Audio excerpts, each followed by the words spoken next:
Today's conversation podcast. You are truly going to enjoy today's podcast. Today I'm hosting Prince Akashambatwa Mbikusita Lewanika. He's a very distinguished son of the soil here.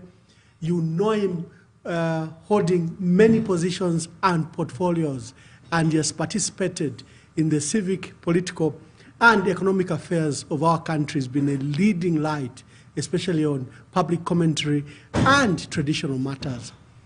Honorable Mbikusita Lewanika, welcome to today's Conversation podcast. Thank you so much, Emmanuel. We've been meeting and discussing all sorts of things for so many years over in many forums, in many, maybe even in many countries. Yes, sir. But this is the greatest opportunity we have had to really have an open conversation, and I welcome it very, very much. It's a great honor, it's a pleasure, and I look forward to this. Now, I'd like to thank you for making time. I've been pursuing you for some time, but at least you really, truly found time to come and be on this program and give some insights as we review Zambia at 60. Zambia is far older than 60, of course, but I thought that you could give some remarkable insight to the life of our country, what we've done in the past and what we could do better. Many people know you. You are a household name. And they know you wearing various forms, various jackets. But who is Akashambatwa Mbikusita Lewanika? Well, I think we'll find out a little bit in that. First of all, I was born in 1948 in Kanakitwa, in Usakile African Mine Workers Township. Both the place I was born at, the year I was born at, seems to have had providence things happening. 1948, this is the year when the first trade union, African trade union was established. This is the year the first overtly political organization, the Northern Rhodesia African Congress, was made. And this was the year at a global level when the Human Rights Declaration was made by the United Nations. And what makes those things even more significant is that in terms of trade union movement, political movement, and I should also add the social workers' welfare movement, my father was very much involved. And in those days, activists, political leaders, community leaders, they did not leave your home and go to meetings. The meetings were taking place in my home. And the African Mine Workers Township, I was born in Usakile. The section of Usakile in which I grew up most was called Maspesha, which is the special quarters. Yes. And the neighborhood also is significant. For instance, across the road was Mr. Katilungu's house, Lawrence Katilungu, and next to his house was Mr. Dilax Nkoloma, who was the Secretary General, and they were the Secretary General and President of the Northern Rhodesia Mine Workers at the same time. And in the neighborhood also, we had all the key clerical African staff, senior staff, who came from Tanganyika, Nyasaland, and Southern Rhodesia, and other parts of Northern Rhodesia, and Barotseland. So that is the sort of place I was born into. And all those ingredients to which I was born have followed me all my life. So that is basically...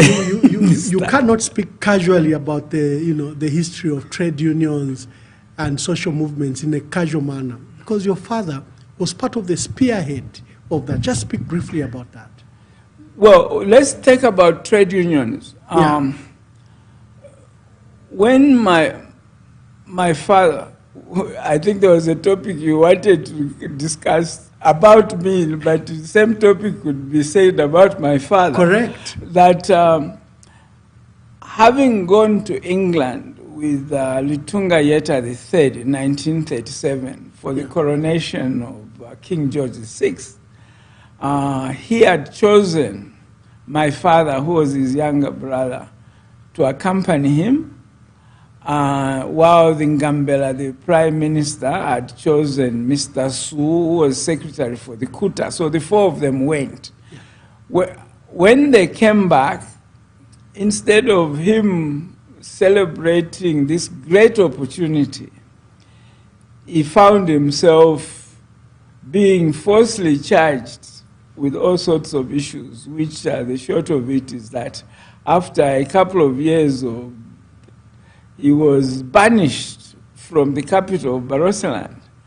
And what was significant was that his brother, the king, was very unhappy about what the Kuta were doing, but he could do nothing about it.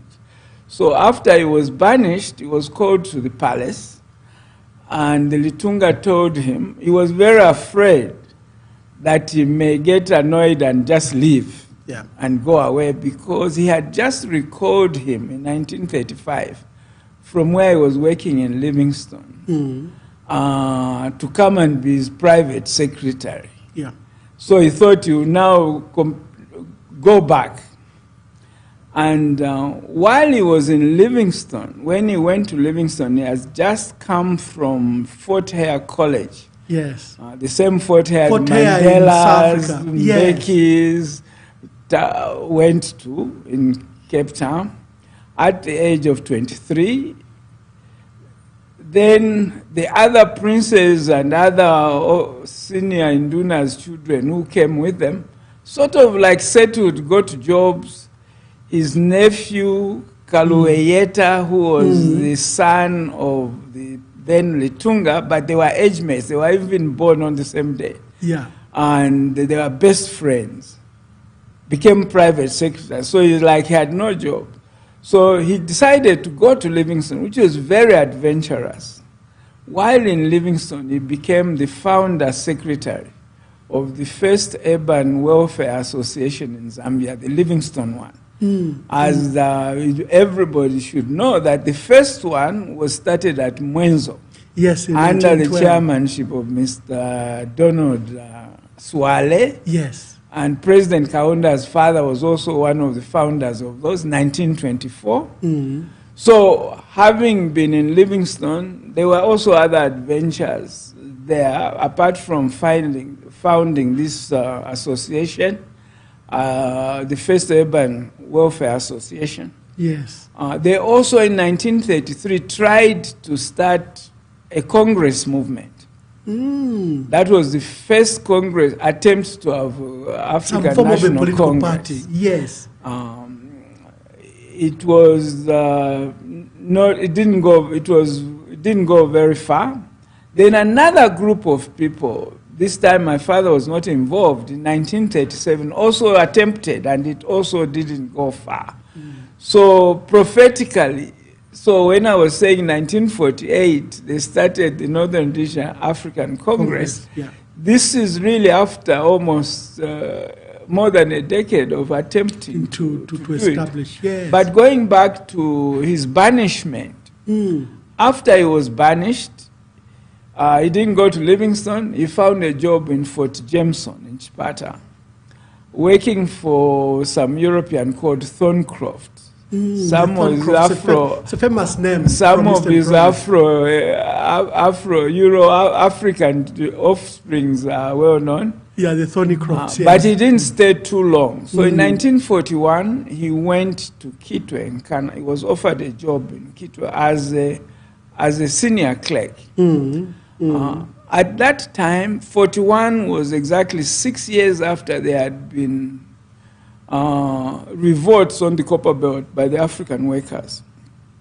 After that, the mining companies started a system of trying to have representation of Africans, they chose the tribal one. So Europeans were very good, something we haven't done very well after independence. They didn't get bogged down that, there are so many communities, so many languages. They will just group you, 2, 3 of you in one group, and then choose one of you. So they were tribal leaders chosen by the mines to kind of represent workers, be between the workers and them. But by 1941, that tribal approach had broken down. So when my father went to Kitwe, the leadership of representing African was detribalized. So there were the groups that were formed, firstly informally, were representing all the workers. Okay. Regardless of whether they were Tukuyus from Tanzania, or from Nyasaland, or whatever. So, and this was in the middle of the so-called Second World War. The Second World War government in Britain was a coalition government, which included the Conservatives, the Liberals, and the Labour. And the Labour Party, the Labour Party was in charge of workers. So as part of their internationalism, you could say, they sponsored a gentleman called William Corey, sent him to Northern Rhodesia to try to see if he could promote trade unionism. The person he worked with was my father. Okay. So they went around the Copper Belt up to Kabwe, promoting the idea of trade unionism. So it took about 3 to 4 years. For the idea? For the idea, just propagating. Until in 1948, the first trade union was formed. For some reason, it wasn't by the miners. The first trade union was the workers in stores, shop. They were not shopkeepers because they didn't own the shops. But the workers in the European shops were the first people to form a trade union in 1948. But the same year, the mine workers trade union was formed. It was a very democratic process. And there were elections. And my father stood for the position of president together with Mr. Katilungu, and Mr. Katilungu won. Yes. What is interesting of that generation, positions didn't matter. Because they were volunteers. They had their jobs, then they had this assignment on behalf of their fellow workers. So for a couple of years, the trade unionists were volunteers. So that, in fact, when in 1950, I don't want to jump too much, my father had to go to India, he had to go to Europe, including Switzerland, and he had other jobs. In India, he was going as president of the African National Congress. In Europe, he was going as a translator of the Bible into Lozi because the missionaries were there. Then I look at the letters of reference that he was carrying. One was from Mr. Katilungu, who said he's a very good member of our trade union. Another one was from Reverend Kasokolo, who later on became, the same year, 1948, by the way, this is the first time that 2 indigenous Africans became members of the Legislative Assembly. And one of them was Reverend Kasokolo. The other one was Nelson Nalumango. So he also had a reference from Mr. Kasokolo, say he's a very good member of their church because he was a Methodist. Yes. So basically the trade union movement, my father was very involved in it. Instrumental. In fact, ahead of Mr. Katilungu, because Mr. Katilungu had first worked as a miner in Katanga, and then crossed over, I think in 1936. Then he worked underground. Later on, he was one of the few members who were promoted to be clerks above ground. That also, I think Zambians should understand, because some of our problems are not really inherently tribal. It so happened that the majority of clerks in the mines came from the areas where you had advanced education. So many of the clerks came from Livingstonia in Malawi. So many of them were from Malawi, mostly Tumbukas, Hengas, and that sort of area. Some were Barosi. There were also a few from Mbeleshi. But from the northern province, there were very, very few. And Mr. Katilungu was one of those. And normally when you read our history, each time they mention my father, they say he's a prince, what. Mr. Katilungu was also a prince. In fact, the one who was Chitimukulu in the early 50s was his uncle. And the present Chitimukulu is his nephew. Yes, correct. So he was as royal as my father. Your father, yes. But because sometimes politically it's more important to say this one is a prince than this one, but they both were. So basically... You mentioned that your father traveled to India as leader or president of the African National Congress. Now, many people, when they talk about the African National Congress, they remember Harry Mwanga Nkumbula. But your father appears to have preceded Harry Mwanga Nkumbula. Just briefly explain that. Well, let me bring in my mother. Okay. I hope the women will know how gender sensitive I am. And it's on account of my mother. Yeah. My mother and Mr. Kapwepwe and Mr. Nkumbula was the first three teachers at Usakile Primary School. Mr. Nkumbula was headmaster. Yes. My mother taught ordinary school. Mr. Kapwepwe taught adults. So that Mr. Nkumbula left for Makerere, I think in 1946. Makerere University in Uganda, yes. 1946. I've read in almost, it's always credited that Go Brown is the one who recommended him. It's never mentioned that the one who recommended Mr. Nkumbula to Go Brown was my father. Wow, yeah. Because it was... Go Brown, the builder of the famous castle in Chinsali. Yes, because he was a member of the Legislative Council representing Africans. So all the community leaders that we had, whether political or welfare, would look at him like their representative. Okay. So all their missions would, they'll refer to him. They did, of course, have some differences with him. Again, the same 1946, but let's finish with Mr. Nkumbula. So he went to Makerere. After Makerere, he stayed in Makerere for 1 year, where he seems to have done very well. So well, Makerere was a university college of the University of London.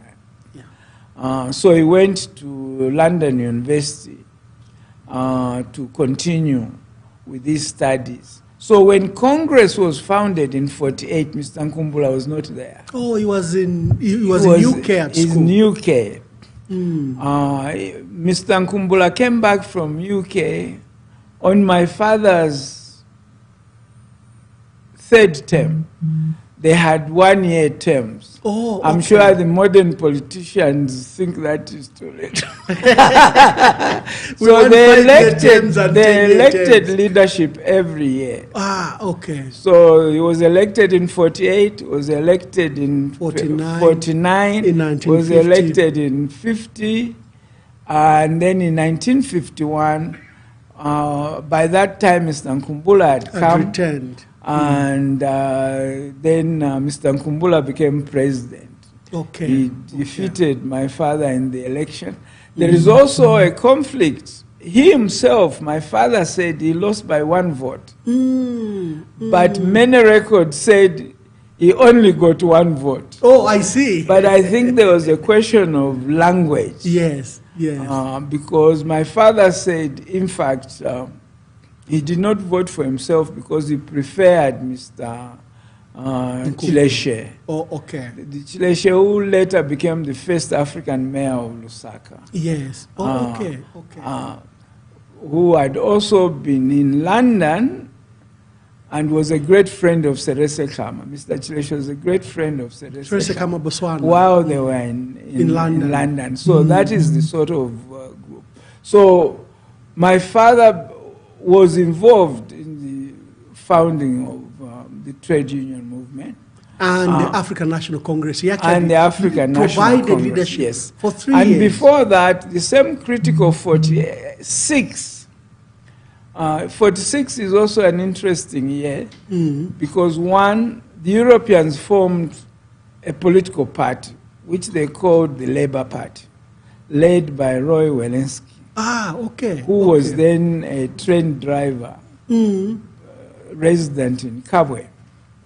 And in reaction to that, the Kitwe African Society, by the way, in 1944, my father became president of the Kitwe African Society, which almost became the forefront of the Welfare Association because it was more involved in politics and other things. Yes. And they proposed that the welfare associations in the country, in Northern Rhodesia, should federate. And then the Federation of Northern Rhodesia Welfare Societies were formed in 1946. It was like a counterpart to the political party. Since we were not in the Legislative Council. So this was like a party in the making outside the Legislative Council. And when this meeting met to constitute that, Mr. Yumba became the president. Then Mr. Lipalile, who was treasurer for the Kitwe, became vice president. Mr. Yumba by then was head of the Welfare Association in Luansha. He had also been head of the Welfare Association in Kabwe. He had also been involved in some early welfare associations in Livingstone. Yes. So they were very cosmopolitan groups. And then in 1948, which was a critical year, even on a global basis, the politics were now heating up. India had become independent in 1947. And so in 1948, again, the Kitwe Welfare Association proposed that the Welfare Federation should be reconstituted into a political organization. And when they met to constitute it, my father became the founder president general. Then Mr. Yumba became his vice president. Mr. Yumba was elected vice president in absentia. But most interestingly was that although he was absent, our mother, his wife, was the first person to give a gift to the Congress because she brought a gift which came from Mwata Kazembe. So Mwata Kazembe was the first donor to the Northern Rhodesia African Congress in a donation which was presented to the meeting by Mrs. Yumba, who was himself not there but was elected as vice president. Then the former vice president of the welfare was elected treasurer of that. Mr. Nabuliato, who I'm sure is who later became renowned speaker for many years, became the first secretary, general secretary. They called. The president was called General President, and then the secretary was General Secretary, Mr. Nabuliato, 1948. Now, my father, and I think his whole generation, were very conscious of the educational handicap we had. So that even though they were in politics, part of their major program was how to promote education. This is why in 46, my father supported Mr. Nkumbula going for further education to Makerere. In 50, he supported 2 teachers from Osakile, Mr. Kapwepwe and another one, in fact 3, all of them were Osakile teachers. One interesting thing is that I have a letter from one of our uncles, Mr. Amatende, who became one of the early real big businessmen in Kitwe,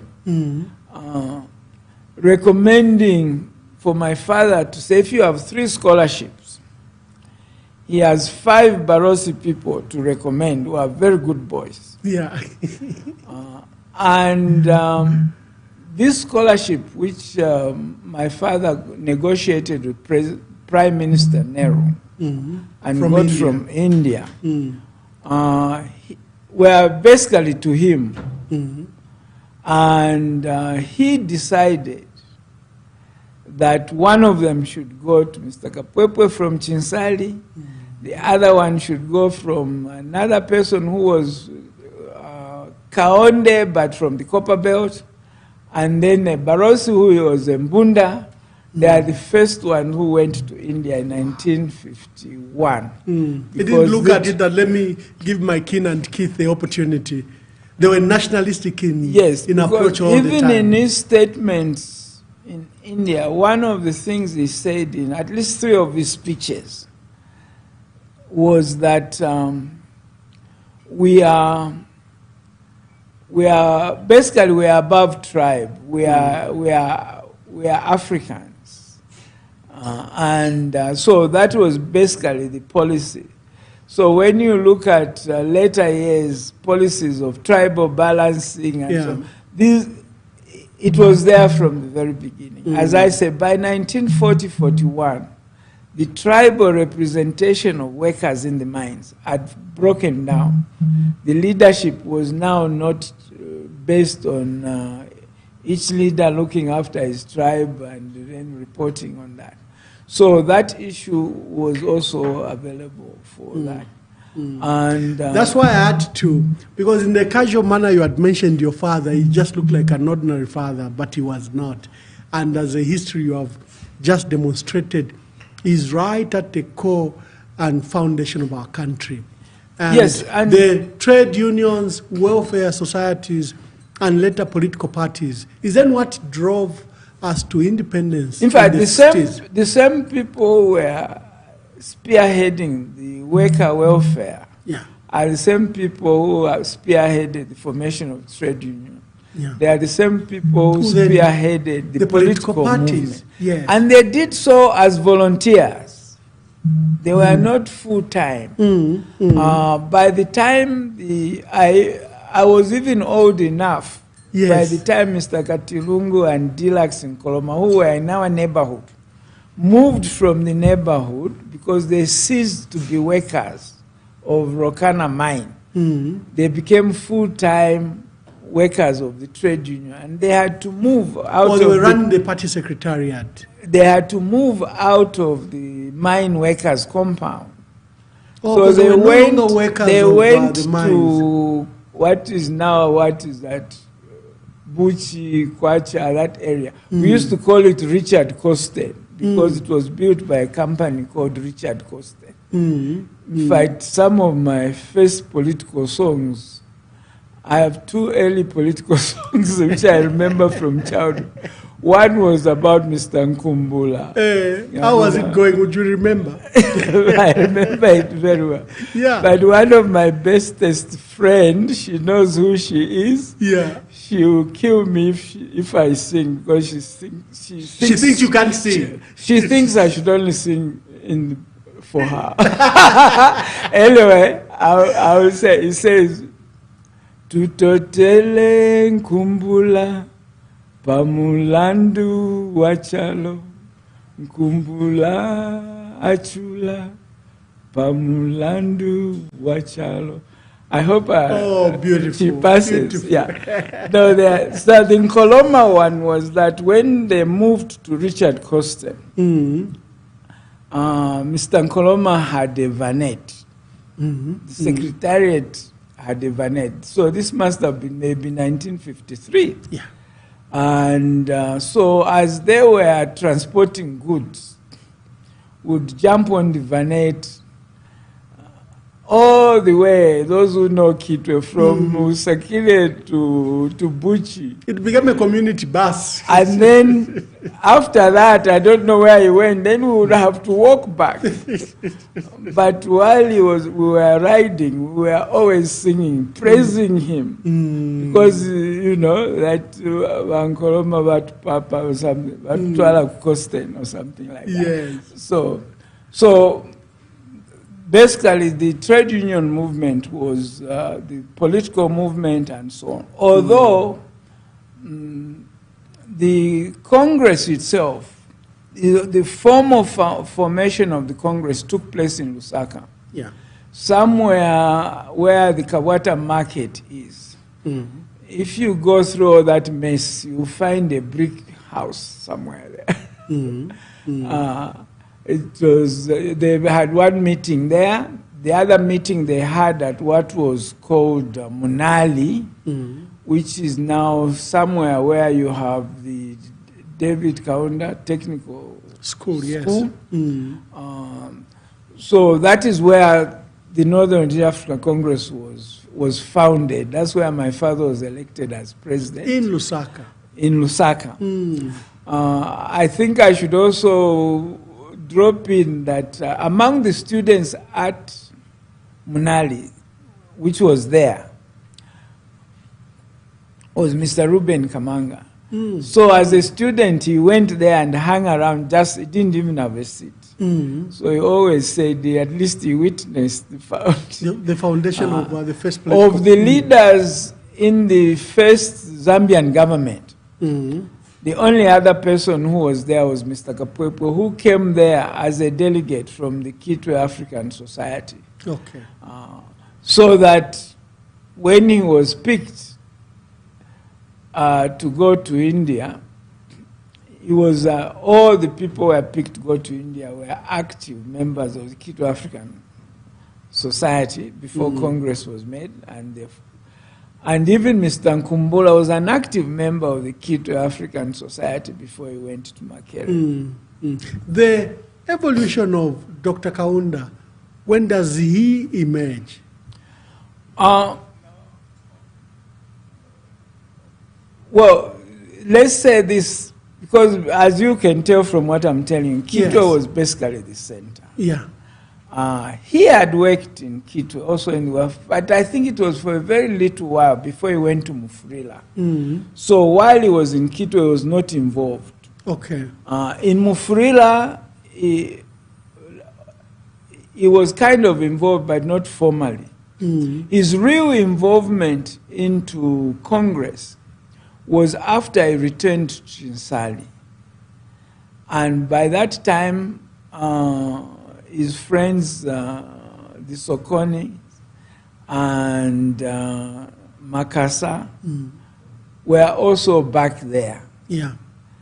And they had, the Makasas and Sokonis had already earlier formed a branch of the Federation of African Welfare Societies in Chinsali. In Chinsali, okay. When Kaunda went there, they decided, with the permission of the Congress headquarters, and I think President Kaunda in one of the books said he actually got a letter from the Secretary General permitting them to do that, to reconstitute it into a branch of the Congress. Yeah. The first chairman or president, in fact, I think they were called president, in Chinsali was Mr. Makasa. So that is the Mr. Kaunda's entry into politics. This was now in 1950. Yeah. After Congress, 2 years after Congress formation. Then after Mr. Nkumbula took over, he spotted him. And I think I've always said, I can't prove it, that I believe that the first and only real local person President Kaunda hero worshipped was Harry Nkumbula. And I think Harry Nkumbula liked it. So, he's the one who brought him to Lusaka. And made him Secretary General. And he won. There was an election. Oh, there was an election. A person called Mr. Kalua, who was also our neighbor in Osakiri, stood against him. But Mr. Kaunda then had the support of the president, so he won. But this was now in 1953. And what is significant in 1953 is that Mr. Nabulyato had earlier the same year left, I think acrimoniously, his office and went to Namwala. And the whole generation of founders of Congress, Badauti Yamba, left. They no longer held office. It was almost like a generational change. More or less the same thing that happened, that when Thabo Mbeki took over, suddenly the Susurus stepped aside. So he was left with people of his generation in the cabinet. So Nkumbula basically was left with younger people. He was almost of the generation of the earlier ones, but he was left with people who are younger than him. And then that's how the Kaunda now enters into politics. Your father later becomes the Litunga way after the 50s. Which school were you at? Where are you in your station of life at the time? And what do you remember? My father became a Litunga in 1968. By that time, I was in America. Just like 1948 was a very significant year for the reasons I've told you. 1968 for my generation, almost all over the world, was a very significant year. I was 20 years old. This is when Martin Luther King was assassinated. This is when Bobby Kennedy was assassinated. This is when black American Olympians put their fists up at the Olympic in Mexico against racism. And so basically, and the fight... Bob Kennedy was a brother to Robert John Kennedy. To John Kennedy, who had been killed as president in 1963. So he tried to run in 1968 and was killed during the campaign. And your young audience may not know those facts. And the fight... Of course, Martin Luther King, at least they identify... Yes. So that, for instance, maybe they also might need to know that they would have heard that the Democratic Party in America has a lot of black support. It was not always that way. Until Kennedy ran for president in 1960, most black people were Republicans because Abe Lincoln was a Republican. And the conservatives, particularly in the South, tended to be the Democrats. But during the election campaign, Martin Luther King had been arrested. And John Kennedy, as a candidate, phoned him in jail. And this won the hearts of black people. And he won on account of this shift of votes from black people for him. So by the time his brother was running, long after he had been assassinated in 1968, he was seen to be progressive, anti-racism. And I was about to tell you that the other factor, 1968, was that the protest against the American war in Vietnam had really heightened on campuses, and I got very much involved in that. Which university? The Black Power movement. Which university were you at? I was then, very fortunately, at a black college called Jackson State University before I went to Cornell University in the north. And I think the week or so before Martin Luther King was killed, he came to Jackson State. And he was mobilizing people to go and give solidarity to the garbage collectors, what the American calls sanitary workers, in Memphis. And we were actually about to go and join that march. The very following morning of the night before we got the news that he had been shot, because Memphis is just the next state from Mississippi. So 68 got me involved, conscious of the Black Power movement, the anti-war movement in Vietnam, the Southern African liberation struggle. That's when I started now joining Southern African liberation support For our groups. liberation in Southern Africa, the lobby was more heightened already. Did you hear it about it here, or you got it in the US at the campus? I think I got more of it in America, because that's when I was active. After I was 68, I was 20. So this was my awakening. I say I was born, politically, I was born in 1968. All the things that you know about Aka, what he believes in, the foundation the foundation was in 1968. Later on, when I went to postgraduate study in Cornell, I became president of the African Students Association, became vice president of the Pan-African Students Association in the Americas. We used to argue with Hage, the prime minister, the late president of Namibia. Of Namibia, yes, we were together at He school. also joined, but we never were at the same meetings. And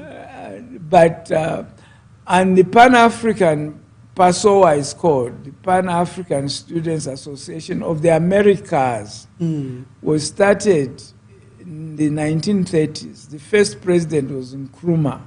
Wow, Kwame Nkrumah. Yeah, so my Pan-Africanism has roots like those. Yes. From Nkrumah, Azikiwe, in the first president of Nigeria, were all members of that association. Yes. Then I also became very active in the Southern African Liberation Support Committee. We are raising funds. We are inviting political leaders, freedom fighters, and I met Cabral, I met Neto. This is where I befriended all my Namibian colleagues even before they came here. In fact, the first job I wanted when I came here was to join the SWAPO. Wow, wow. Boaka, you were now telling me you are in the US, you are doing, I think, your university education, and now you've been interested, particularly in these social and political causes in the world related to black movement, issues of Southern Africa liberation, and you said you wanted to join SWAPO upon return. Yes, let me say that when I was an undergraduate at Jackson State in Mississippi, I was there. I had a tuition scholarship, but for livelihood, I needed other sources. And my entire pension, the entire pension my father had for 21 years of working in Kitwe was £20. And it all went to me. It paid for, and for the first term, I went in the dorm. from September. By November, the British devalued the pound. And it was obvious that I couldn't pay to stay in the dorm in January. Yeah. So I learned the meaning of devaluation before I'd entered an economics class. Because the value of your money immediately was Yes, reduced. so I had to move off campus. And for about 18 months, I was living. I couldn't buy clothing. I couldn't date. There's nothing. So I spent my time with Alice Walker, the famous writer of The Color Papers, became my friend, my teacher, and my revolutionary teacher. So I say that she's the most radical person I've ever met. Quiet, gentle, radical. And she, I think, introduced me to black literature, revolutionary literature in America and the world, actually. So, but after a year and a half, I got a scholarship from the Bursaries Committee in Zambia of $360. Okay. By that time, my monthly income from my father's pension had been reduced to $36. So for the first time, I was able to move into a proper flat, held my first party, and so on and so forth. And when I graduated, I was given a UNZA scholarship, staff development scholarship. That's how I went to Cornell University. Okay. From a historically black college to a historically white college, an Ivy League college in New York called Cornell. It is while there that now I became really involved in these issues. And that's where I started being the president of the African Association and so on, as I've said. And using that platform would invite freedom fighters. Now, I should say that my very last month as an undergraduate at Jackson State, there was an instance, a famous instance, where the National Guard came and killed 2 of our students. Why? You were at a protest or something? We were protesting against the war in Vietnam. We were supporting the students in Kent University in Ohio somewhere who had also been killed by the police at a protest against the war in Vietnam. So there was all havoc. This was like 2 weeks before graduation. Yeah. And I was put in a delegation of 2 from the university to go, because we were being invited all over the United States to speak about this instance. So I was one of the delegation of 2 sent to New York. That's where I first met Haggai. He was then he was then the representative of SWAPO. Having been gone to the University, Fordham University in New York, which is the one that gave President Kaunda his first honorary degree, by the way. So it is very supportive of our liberation struggle. So I met him there in Harlem. We met Powell, all the big black leaders. We talked to them. We talked to churches and addressed this issue. We were on radio programs. So that was my first introduction to him. Later on, when VJ was at the UN, each time I would go to New York. By that time, my sister and her husband, Mr. Nyirenda, was the deputy to VJ. So the freedom fighters were in and out of Zambian diplomatic homes. We were like the host because of we were the Dr. host, Kaunda's yes, role. And so I became very familiar with exile, South African exile, particularly SWAPO. So when I was president of the African Students Association, I remember inviting Peter Kajavivi, who was then secretary of SWAPO, to talk. And we invited many other people. Then after Cornell, I went to Carleton University in Canada. It's another long story how I ended up there, which got me into trouble with UNZA. They refused. Oh, because after the staff development, they expected you to come back. Yes. So I went to Carleton, continued. Then I invited Peter Gajavivi. This time he came with the vice president of SWAPO then, Muyongo. I know you know the story. Later on, they parted company, but Mr. Muyongo basically is also my relative anyway.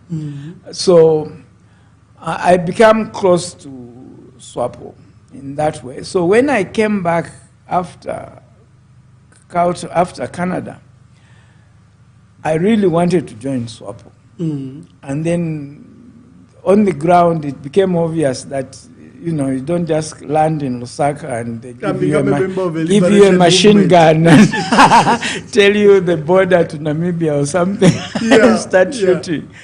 So I started looking for work. And it's very adventurous. Ultimately, I got work at Indeco.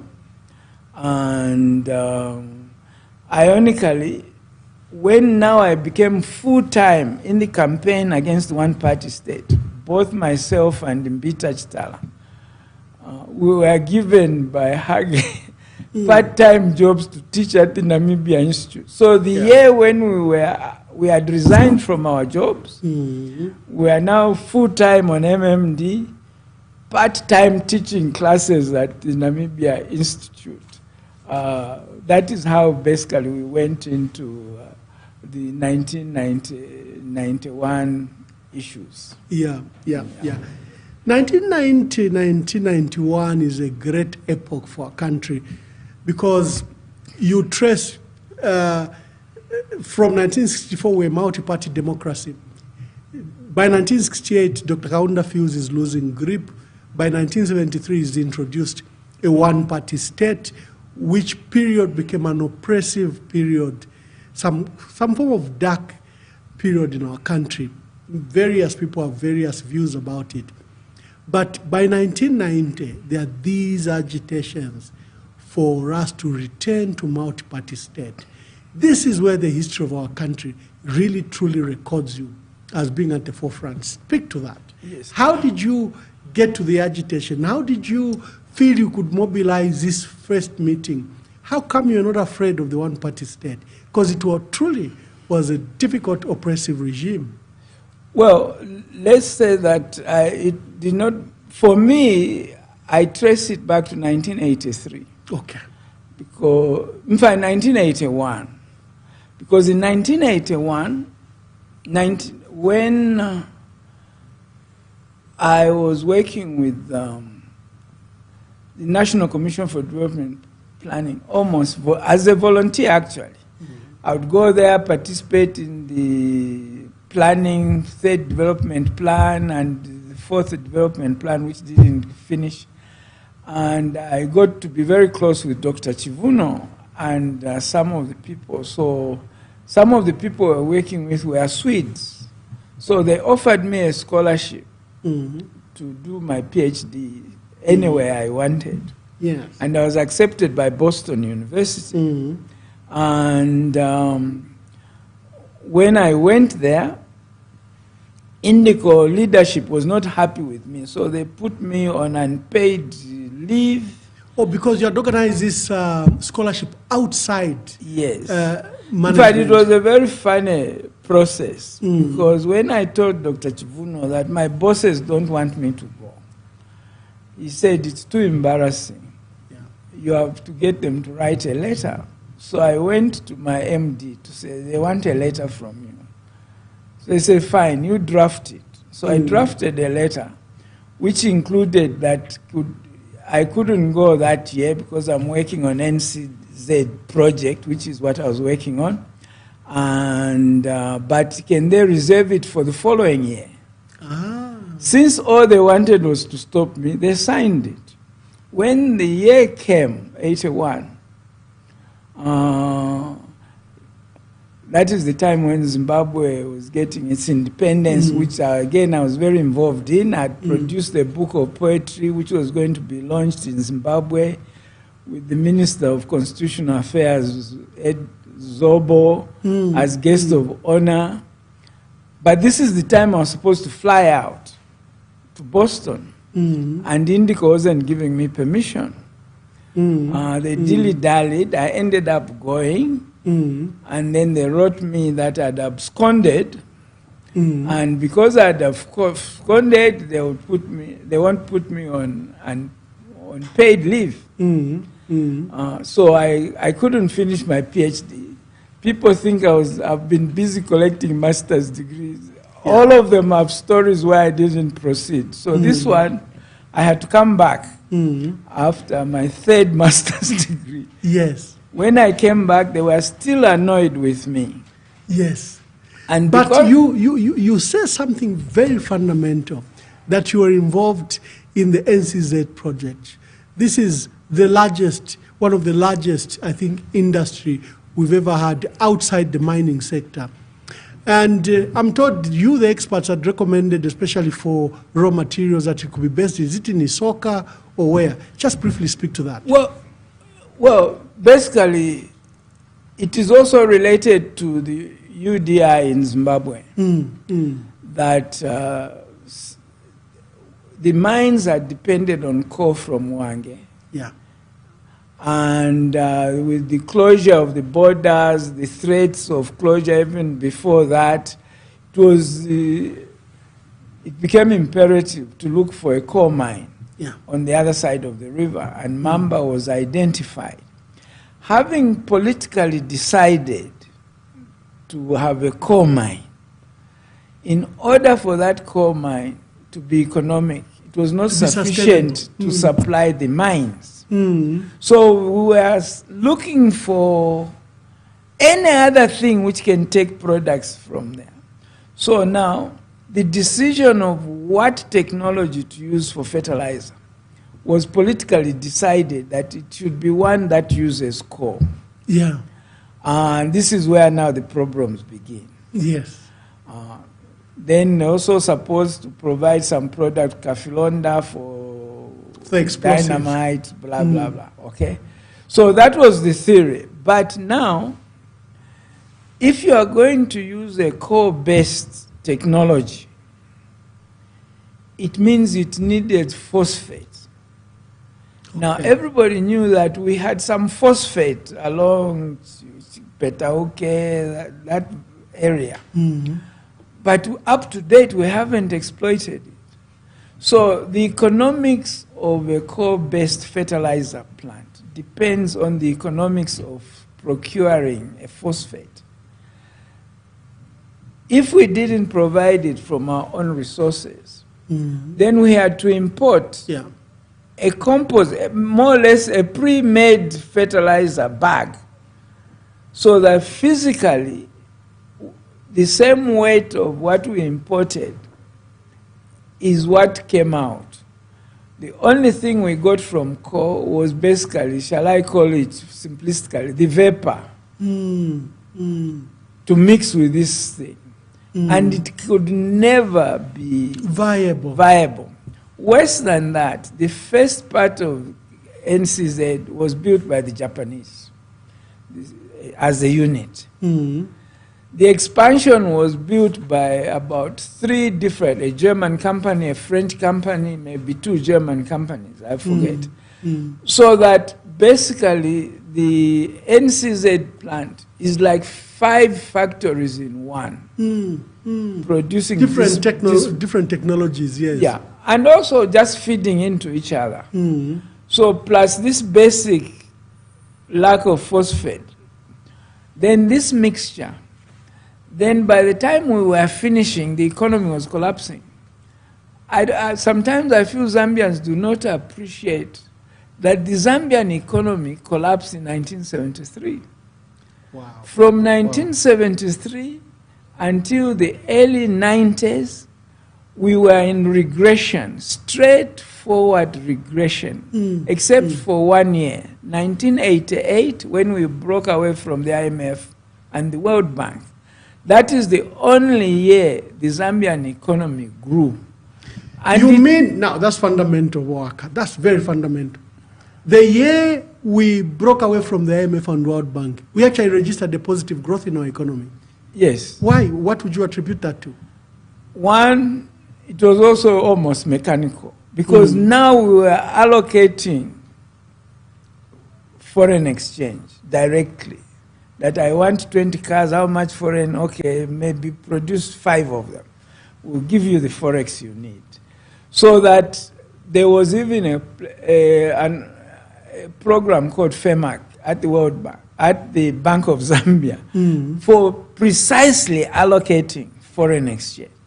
So the key industries were guaranteed and given the forex they needed to produce. Of course, it means that the other part of the industries have nothing. But those that had produced enough to tip us into growth for that 1 year. And unfortunately, the pressures of the world, one, we declared that in breaking out from the IMF and World Bank, that we are not going to pay our debt. Yeah. The truth is that we were not paying anyway. Okay, we are not paying anyway, and we had no arrangement. And we had no arrangement. Could the world allow us to renegade on our debt? No, because we become truant, belligerent against our own debt. Would have been a bad example. And this is at the time when the imperialists had created the Paris Club, where all of them, as a collective, meet in Paris and call us one by one. We didn't go there as Africa. We were isolated and separated. So, I mean, there was even a very funny instance when Penza was minister, that the Zambian delegation to the Paris Club had forgotten its documents. When they reached Paris, they didn't have the documents. And the copies were produced by the French ambassador to Lusaka. To fax them for us. so that basically there were those pressures. And but I personally, now we will link up with the MMD start. Yes. I personally was so disappointed with President Kaunda and the Zambian government for surrendering. Yes. Because I was looking at this figure. Yeah. This is when I volunteered to run a TV program for 13 weeks. It ended up being 15 weeks. What was the purpose of the program, the public program? To support the idea of breaking away from the IMF and the World Bank. That we can run our that own we economy. can develop, because the slogan is that we can develop from our own resources. So basically, ideologically, that really fitted into my mood. So when the surrender came, and I remember very well, it was December 1988. Yeah. When President Kaunda announced that we return back to the IMF. They didn't even announce, we just started seeing that we have surrendered. Was that a spark? That was one of the sparks. This is why my book called Milk in the Basket, I think you have a copy of this. The latter version, which we call The Political Economy of Zambia. That's the one which I called Milk in the Basket. Yes. And because milk in the basket, you can't return milk in the basket. Yes.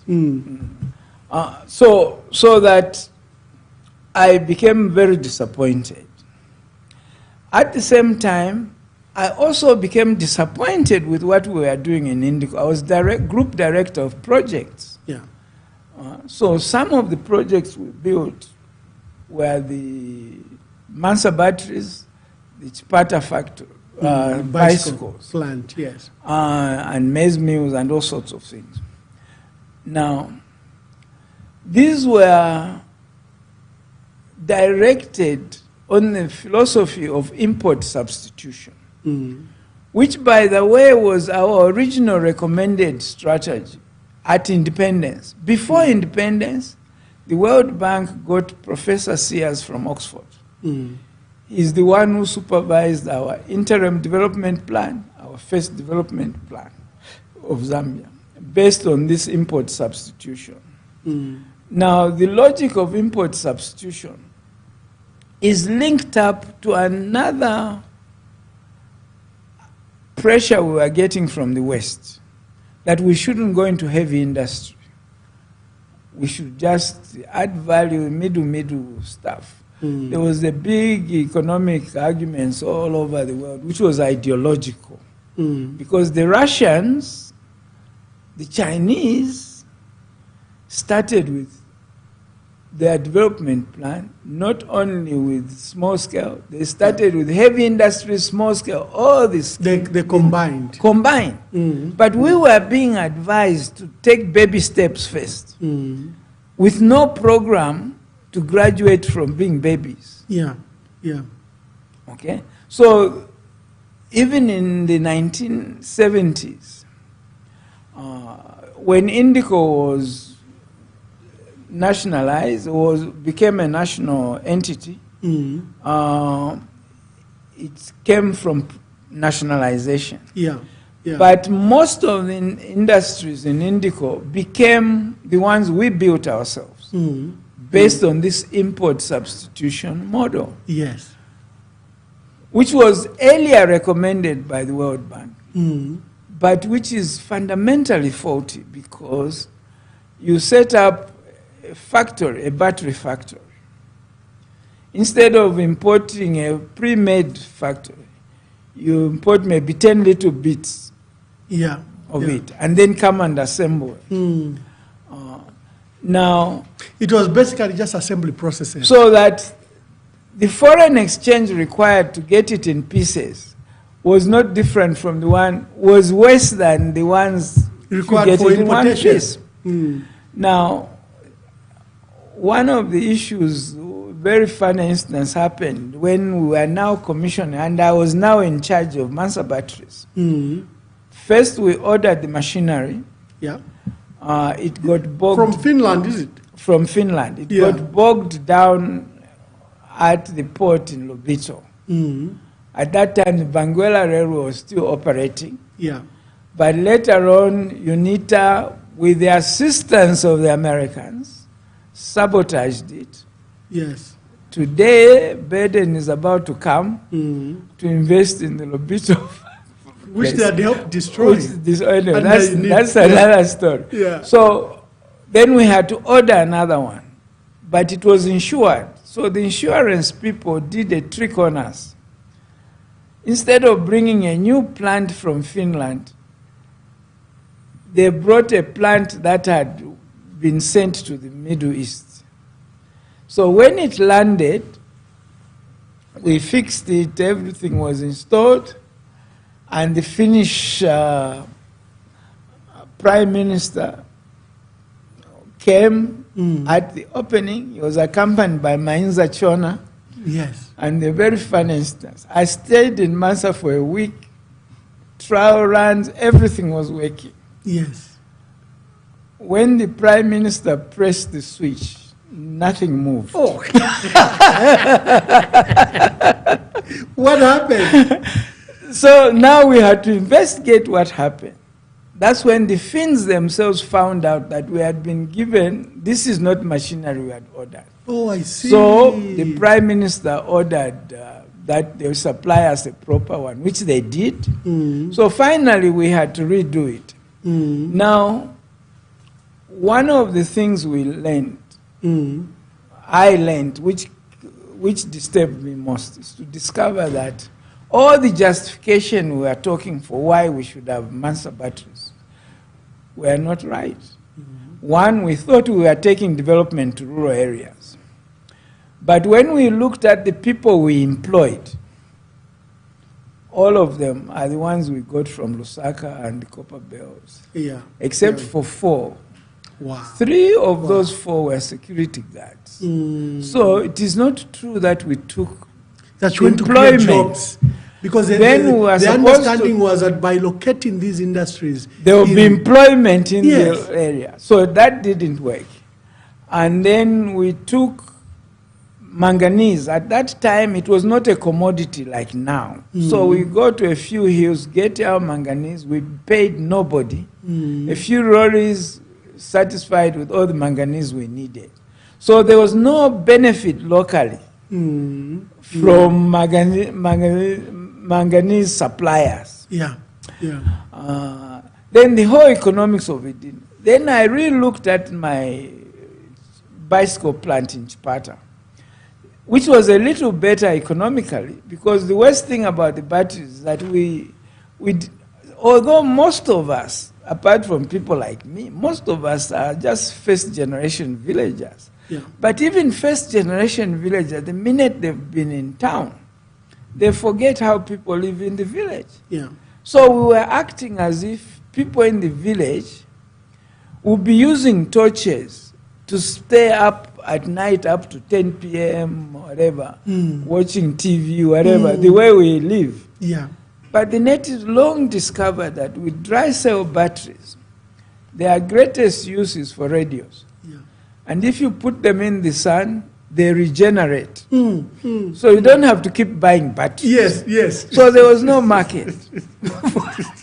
Okay. Well, that's why our parents would put the batteries outside Yes, the window they had sills. figured out that. Yeah. So now Chipata was a little better because there was a market for bicycles in Chipata. But the question of importing one bicycle is cheaper than importing it in 10 pieces. And then assembling it and then creating this infrastructure. Then I began examining our whole economic strategy, including this issue which had annoyed me very much, of depending on the IMF and the World Bank. Yeah. The loans, which are basically endless. I mean, they are designed, there's no plan that you borrow and then after a time you graduate into debtlessness. It's nothing like that. So we are basically in a trap. And we've been in a trap for a very long time, since 73, up to date. So that also disturbed me a lot. Then there's the issue of forex. Yeah.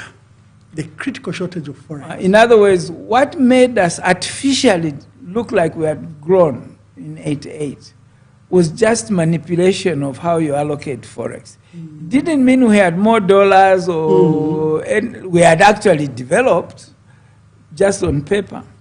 Now, this question of exchange rates. Yeah.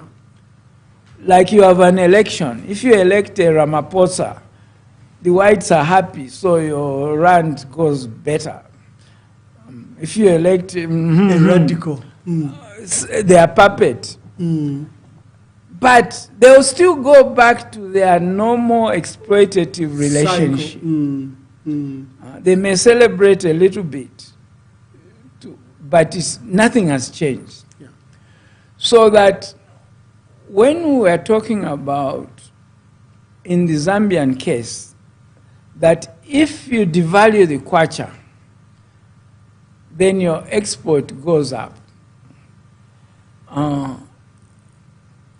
In our particular case, it doesn't work that way because the same people who buy the copper are determining, we are not determining the price of our copper. Our copper price is determined elsewhere. Yeah. So it's not ours. But at the same time, these economic policies within our country, there are winners and losers. Yeah. There are those who get enriched by these policies and those who get impoverished.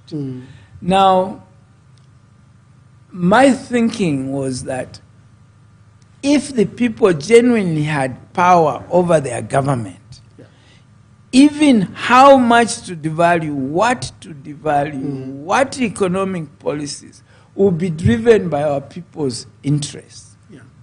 This is the same type of thinking our parents had, why there was a slogan, one man, one vote. Yeah. We assumed that our only problem is that we have no influence on government.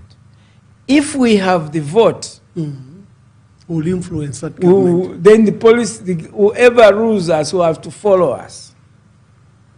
But just like with the vote, the same with the economy. Our people, do they vote according to their economic interests? They don't. You can go to Sakile and campaign in the interest of mine workers.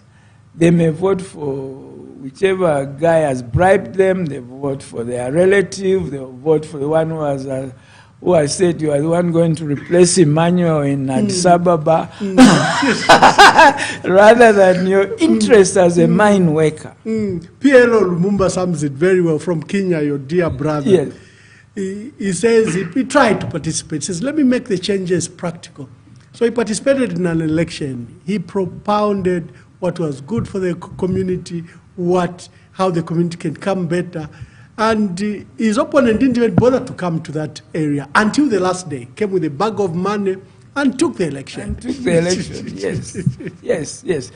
I mean, even our election, in other words, the value our parents thought we will give to the vote, we have not given it. Yeah. It's not that they disempowered us. We still have that power. But are we using it in our interests or not? And you find that we are using it in our interests, yes, but personal interests, short-term interests, not social interests, not long-term interests, not interests that ultimately solve our problems in the long run to create a problemless situation, but problem that just feed us for today. So that is the choice. So let me take you to 1990. You've identified, you've participated. First, you've been fully, properly educated. You come back, you try to participate and contribute from the wealth of knowledge that you've gained. And you see all these challenges and difficulties in the structure of our economy, even the type of our democracy. And at the time, I think, the issue of oppression. And I'm glad that you participated in the running of our country. Right at the apex, you became a director in Indeco, and you were directing these investment in industries across our country. So then how do you move to decide that probably we need to change the model from one-party state to multi-party state?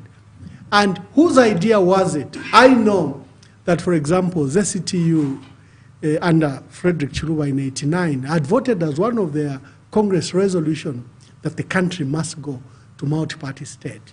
Earlier, I think there were MPs that had spoken about, is it Joshua Lumina and others that had spoken about the need to go to multi-party democracy.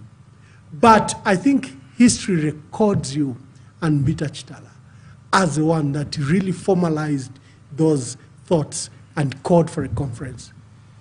Yeah, I think the issue, and this is a very pertinent thing we have to grasp, that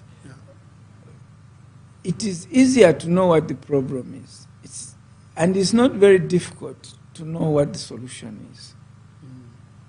What to do about it, and when to do, but who should do about it. Many times we linger at a point where we know the solution, but then how do we get there? Finger pointing. You see, that one has stolen, that one has not passed the ball to the right person. We are comfortable being spectators. And when we go into the field again, we start playing like those people we are criticizing. And I think this is one of the thing that is troubling me most. Our selectiveness in fault finding, our not looking into the mirror to say what is actually wrong with us ourselves first. What can we ourselves do? In other words, if it's not done by me, who will do it? If it's not done now, when is the right time? And it revolves around the issue of determining whether in your action, your personal and narrow interest takes precedence over the social and broader interests that you know are the things that you should be concerned, that you make a decision that yes, I should do this, but for now, let me eat. So everyone was talking about it, was whispering, but Yes. you took the step. Yes. Now, part of, yes, I think I'd mentioned that, maybe it was off camera, that one of the reasons we seemed to have succeeded was that the system did not factor in our naivety. They were looking for well thought of sabotage plan that we had been sponsored, or whoever can overthrow this government must be a saboteur, must be sponsored, and then that wasn't the case. Or must linger around issues of a coup. Yes. I mean, when I met, and I was with Mbita, when we met, now the decisive meeting we had in Mr. Chiluvaini's office in Ndola, and I'd been trying to meet him for many years before that. Because the minute, by the way, I was punished when I came back from school, from Boston, by being sent to a company that didn't exist, Zambia Ceramics. Having been this group director of projects of the Industrial Development Corporation. They give you CEO of a company, which is an idea. They said, okay, you can be called general manager, but basically it was a project. What did they not carry? That's my hometown. So I was very happy to be there. I felt at home. I was able to be even president of the press club. I was at the theater club. I was in the Chamber of Commerce. So I was able to... Your activism always rises. And then I started working with the cooperative union, the trade union, small-scale industrialists as a resource person. And the union, how I got to the union was that, by the way, I'm a socialist. I'm just looking for a socialist country to live in. But personally, I'm a socialist. So because it's a new company, you have to write a new agreement with the union. So I worked with them. And I was so cooperative.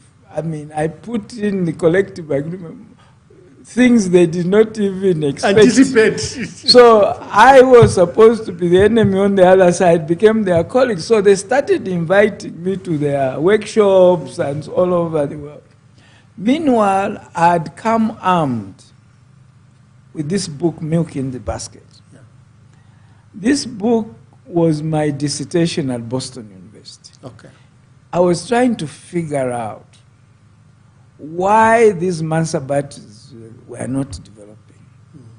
Factor. And I had concluded that, naively, as it turned out, that the real reason is that our system is dictatorial and it's top-down. If our people were really empowered and knowledgeable, they would be able, by that time, even us radicals were a little bit disappointed with what was happening to the Eastern Europe and so on. So we were not very confident whether we were right. But we felt this capitalism also is too extreme. So we thought there would be need for moderation. But this moderation must be determined case by case, pragmatically, with the people in the driving seat. So that was basically the idea. So when I was going to these cooperative unions, small-scale trade unions, that was my message. Then when I left ceramics, I joined Blackwood Hodge in Lusaka. Then I became chairman of the Economics, because in one party state you couldn't be president of the Economic Association or the There was only one president. It's like, it's like under the colonial system, they only had to have one king in the world. No so chiefs. the rest of The them rest were paramount chiefs, chiefs or something. So then I was there for 3 years. And turned the economic club into a forum in which all thinking people felt free to come and express themselves. Safe enough. It's not like now where clubs or associations like that, to have a meeting, they need to write letters to donors. We didn't do things like that. We went to a hotel to say, please give us a room, open a cash bar. Those who are coming will be buying your beers. That's all. There were no per diems, there's nobody. Whoever came to speak was lucky to be invited to speak. Not to speak and then be given some money and so. So it was quite a cheap thing. Yeah. But very effective forum of, so within that process, you start identifying people. But I must admit with hindsight that the identification was totally superficial. And the organization to some level was quite, the mobilization was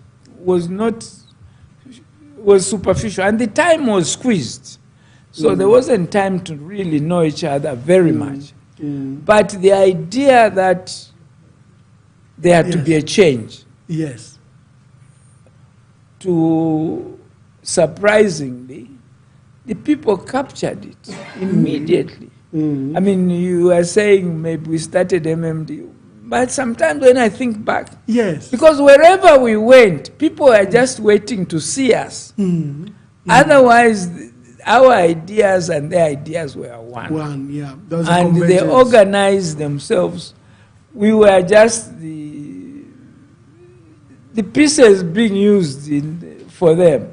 And so that's how we succeeded. But at the same time, the major weakness is that I assumed automatically that if you are against one-party state, my list of what is wrong with one-party state, which is in my head, is also in your head. Yes.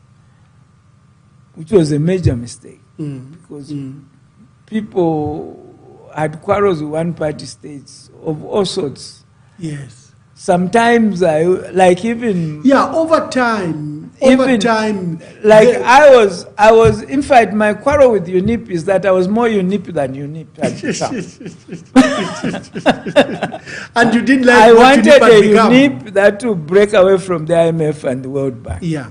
So I was disappointed that this UNIP, which is supposed to be a revolutionary party, is now running a neo-colonial economy, is handing over the destiny of our country to the IMF. Foreigners, yes. So, whereas others actually thought UNIP was socialist, too socialist. They were looking for it to be capitalist. And we kind of put a plaster over this wound as we moved in solidarity. Or the ideological struggle of UNIP. Yes. In other words, for instance, the original program of MMD, we ourselves knew that it was a social democratic, by European terminology, it's a social democratic thing. And we are looking for a social market economy. And we had put that in the original plan. Then I remember some of our capitalist friends whom we thought were our allies. Immediately, why are you saying social market economy? Why don't you just say market economy? So we argued and argued. Then we thought we had won by saying, okay, we'll take out social, but the rest of the program will be the same. But once we got into power, there were two things. One, there's the constitutional aspect. That the MMD constitution was super democratic. No individual had any power. The president could not decide anything on his own. You either decide as an NEC, you decide as a convention, and so on. But he goes to State House with two constitutions. Our constitution, which gives him zero power, and the UNIP constitution, which gives him all the same powers Kaunda had, except for allowing multi-parties. So he chooses. on the economy is the same. We have this social democratic program. Once we are in government, we find that the government, even before individuals from our team were in it, was already in dialogue with IMF. Wow. We sometimes fool ourselves that MMD introduced this liberalization. It's not true. The liberalization was a program running by the IMF. From fact, 1988 several times. to 93. Yes. It was supposed to run to 93. Yes. So in 1991, we take it over. The only difference is that UNIP having this image as revolutionary, we are too embarrassed. Then we come into power, and it was easier to implement. We are so happy to be promoting free markets. Yeah, yeah. But you, so that you now, can excuse at times, Honorable Aka, because socialism now has a bad name. You know, the Soviet Union has during collapsed. That, and this is 1991, and the winds of change are pushing more to liberal politics and freedoms. So I think it was an excuse, and it was a perfect time for the IMF to really push this agenda. No, it was perfect. Even us, I think I said earlier that even us, we had lost confidence in what we believed in. Correct. We had not changed what we believed in, but we are now not driving. This is why we are talking about social market economy. Basically, we didn't want a free market economy. Yes, yes. But we didn't have, the mood of the world was not like that. Yeah. It was a decade later, having given it our best shot, to have these free markets, to have these IMF get everything they want.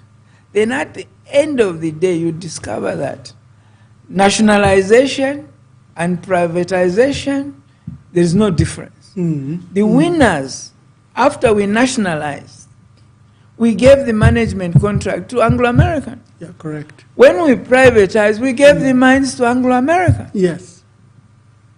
The system of copper mining, copper marketing, the structure of ownership, the structure was the same capitalist structure.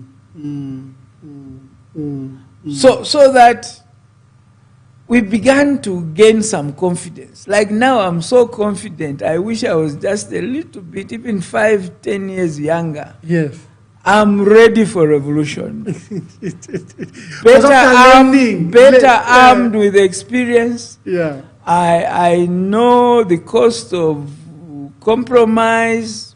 For instance, with this, I said that we only changed one clause in the Constitution to allow for multiple. But we believe that after we are in government, we'll change the rest of the Constitution, which we have never done. Yeah. All the changes we have made to the Zambian Constitution from independence are regressive. They are in the wrong direction. They are personal, they are partisan, they are short-term, they are focused on the next election. Except perhaps the reverse we made to change Article 4 and introduce multi-party. Otherwise, all the constitutional changes we have made are in the wrong direction. All the economic changes we have made have failed to go in the right direction. Yeah. Up to date. So that really the situation with our experience now, we've tried both extremes. Yeah. We should have enough knowledge now. We went to the left, far left with Dr. Kaunda. Yes. We went to the right, far right with Dr. So that Chilumba now, and probably President Ichilema. My challenge to this generation, the younger generation, is to become revolutionary now. Otherwise, if you are going to have... When you use words like, we have to be revolutionary, what does that mean? It scares the leaders, it scares the state. What does that mean? Just break it down.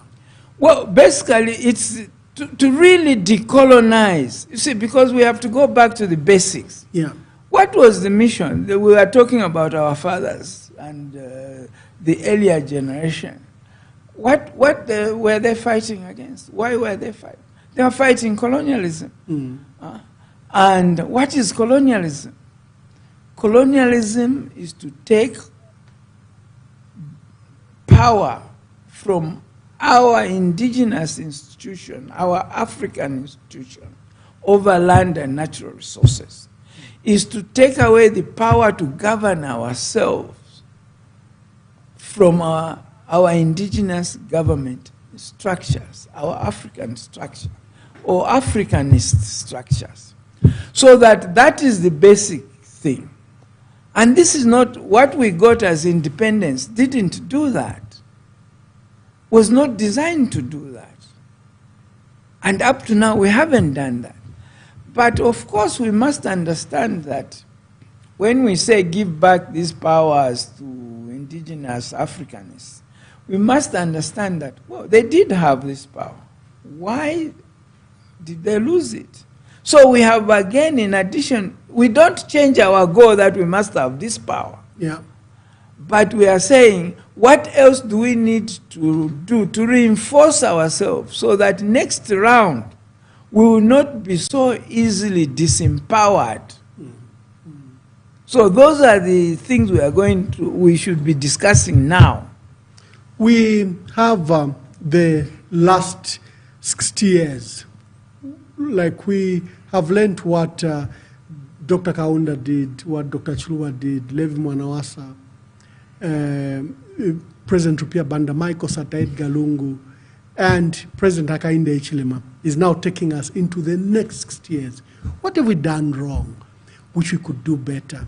How can Singapore, Vietnam, South Korea, even China, who are far literally more wealthy and far richer than them, now they have leapt into the first world, while we are stagnant as among the 20 poorest countries in the world? There are many. There are two things you have said. I think there are two different answers. Yeah. This example of the Singapores, I'm sure you've read From Third to First World. Yes. By Lee Kuan Yew. Yes. When I read it, I thought, wow, this is what we the founding prime minister of Singapore. This is what we should do. I reread it the second time. Halfway through, I realized that we can't do it. Because if you produced a Lee Kuan Yew, he will not be elected in Zambia. Because he's not going to bribe you. Correct. Okay? So that there's something within us that we have to decide, what do we really want? Is it true we want to be like Singapore? Or we are just tulekumbwafi? But if we are given that, oh no, the way this guy got there. The same with Malaysia. Matia is the generation of the Kaunda. I think he was even born in 1924 also. Yes. So in 1969, there was race riots in Malaysia. The indigenous Malay, who at that time were quite a larger number than now, were fighting Indians and Chinese. And they came up with a system which is even more serious than our tribal balancing, because our tribal balancing disregards marriage. Okay, they decided that no, politically, this country, forget numbers, forget education, forget everything, belongs to indigenous Malay. Yes, we welcome the Chinese, we welcome their citizens, but when it comes to power, we'll share power with them, but in a balancing act where ultimately the Malays are the dominant ones. Okay? And it worked quite well, and it's just the last few years that is crumbling over these years. So they formed this super party, an alliance. Now, the difference between that alliance, the alliances we're talking about, is that This is an alliance of known entities. More or less like the Kenyan, who are good tribalists, better tribalists than us. That if you get Raila, you know what you are getting. If you get Mwamba, you don't know what you are getting, because I'm not sure all members will follow you. Yeah, correct. Okay? You may come to Lusaka Mbemba, you know, like one Chitimkulu told me. That's a different thing. Yeah. So the alliances in Malay are known, and those representing groups are truly representative of those They have groups. legitimacy. So when you make a deal, it works. As I say, even that crumbles a bit. Now, what Matia did in '69 was take note,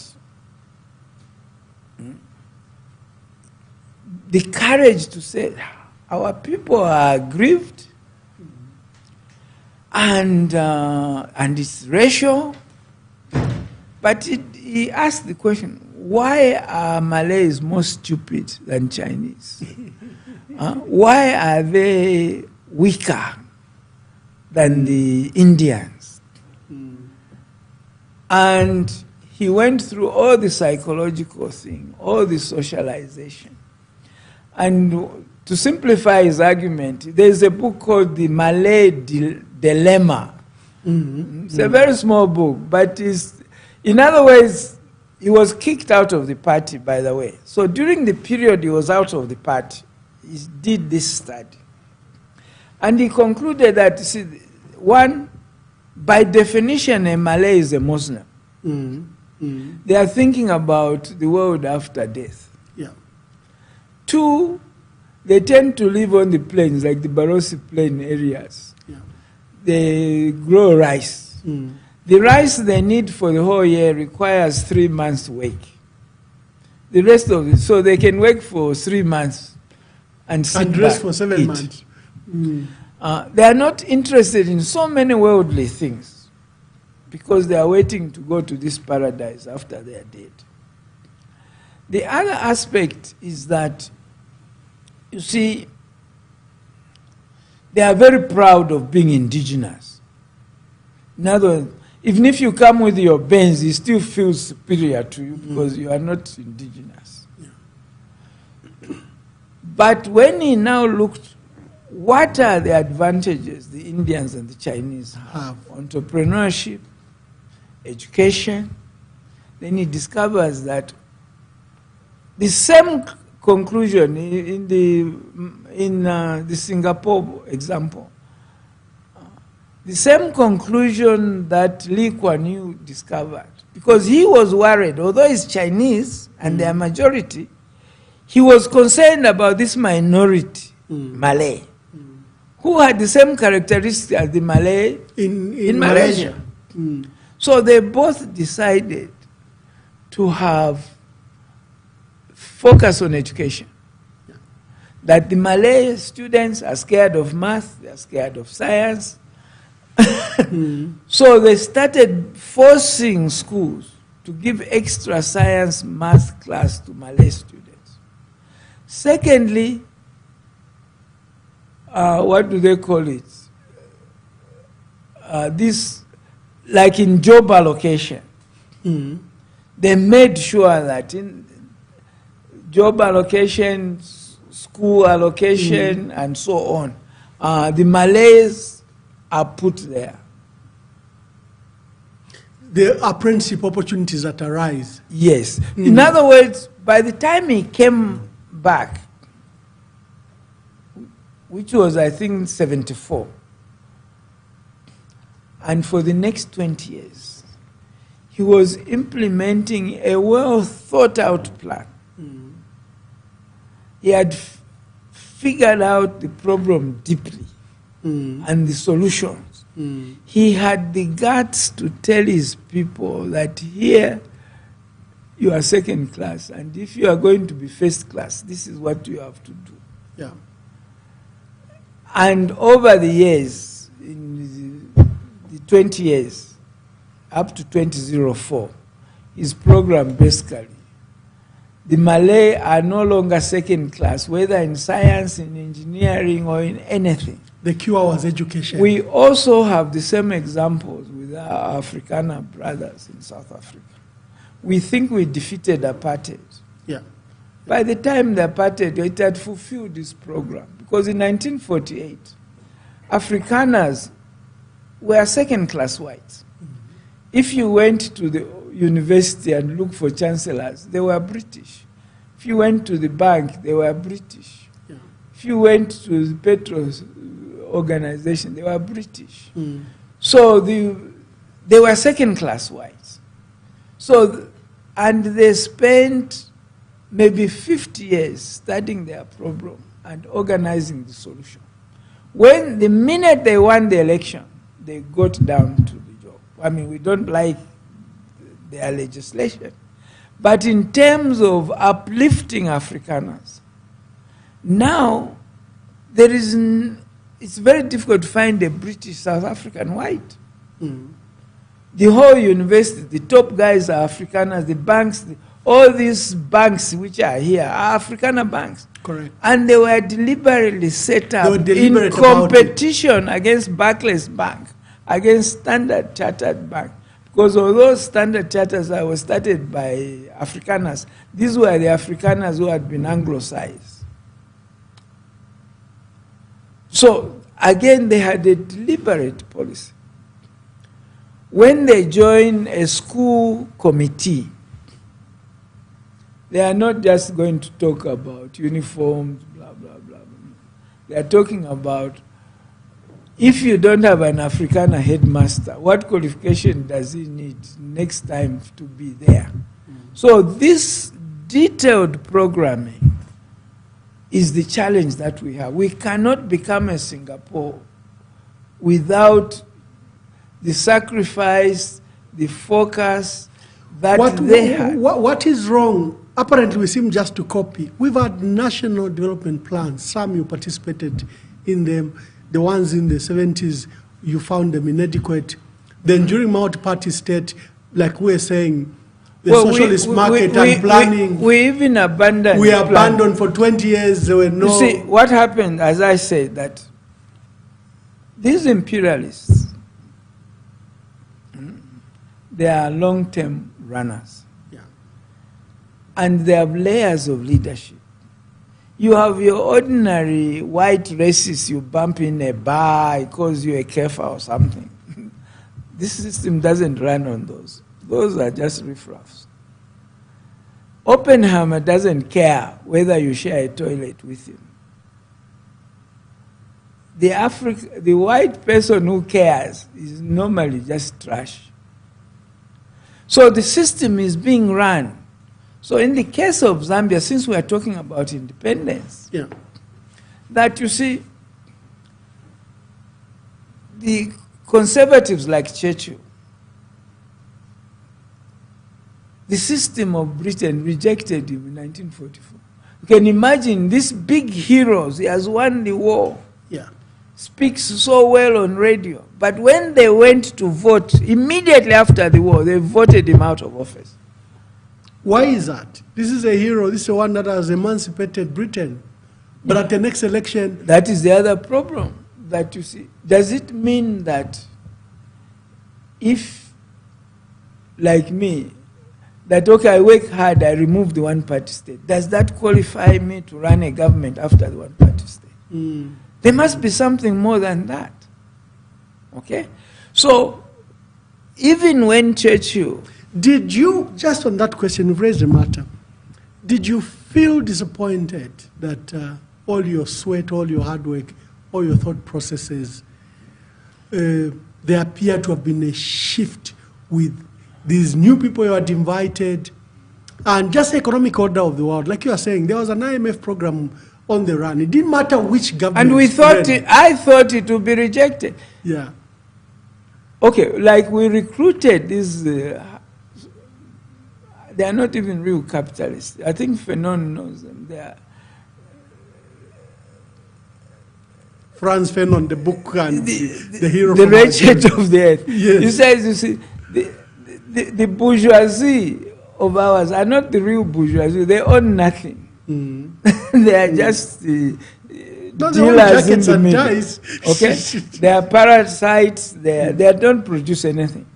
So, but we had a class of Zambians who were, as I said, when I was in Kitwe, I was able to be in the Chamber of Commerce. So I got involved. That's how the VJ, ABC, Chikwanda, I got involved with them. Of course, VJ had known him earlier, even Chikwanda, I've known him earlier. But the Chikwandas, VJs, Kashita, I personally wanted them to join us from the Chamber of Commerce because we thought the problem, as I say, was foreign exchange. Now, all the real Zambian businessmen understood that the theory that if you devalue, we benefit doesn't work with us. So I thought, yes, they are capitalists, but at least they are nationalist capitalists. They know that devaluation is not in our national interest. So I was shocked when we went into cabinet. A few weeks, 3-4 meetings later, Mr. Kasonde starts informing the cabinet that we are devaluing. I said, what? Then we are arguing because we had been talking about this and we had our program. Which was and you thought the issue of devaluation of the currency must have been left behind with UNIP? Yes. So, then he didn't even have good arguments to defend himself. So he turns to the poor president. Mr. President, as you know, he mentioned the date, like reminding you, remember those people we met that we agreed? And then the president didn't give us an argument. He just confirmed that there was already a meeting and an agreement had already been made. A commitment had already been made. The purpose of the Minister of Finance's statement to Cabinet was just for information. And ratification. So slowly you start saying, now, even in their own business, this is not in their interest. Almost the same thing I'm saying about a miner. Yeah. That he may not vote according to his real interest as a miner, as a mining worker. He has other consideration. In other words, they are getting other things outside their normal income-generating activities that they work at.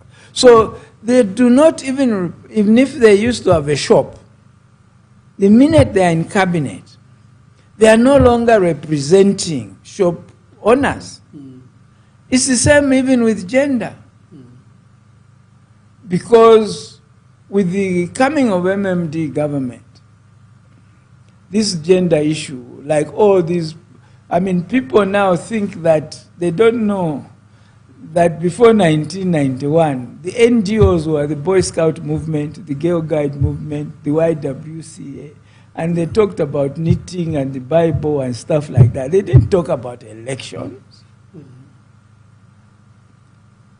So that when we came in power, then the women's lobby was sponsored by the Americans. And it was quite vocal, and the government, at least Mr. Chiluba and the cabinet, were not happy with them. Then you found that even ladies, women, militants who had joined us on the basis that they were militants for gender, militants in every way, as long as they were in that cabinet, as long as they were deputy ministers, they could not attend women's lobby meetings. Yeah. So that saying we have so many women does not mean that women are represented. Real women interests, because the representatives that have come forward have acquired new interests, which don't necessarily. The same with this ethnicity. That in fact, you could say that, oh, no, the Minister of Finance is lousy, blah, blah, blah. There is no chance in hell that he represents the interests of Barotse people. There's no chance in hell. The greatest chance is that he represents his appointing authority, the one who can fire him. Unless you are an Aka who's prepared to resign, and there are not too many. There are not too many. What caused your resignation and the resignation of your colleagues? Because there appeared to have been a major rift, I think by 1993.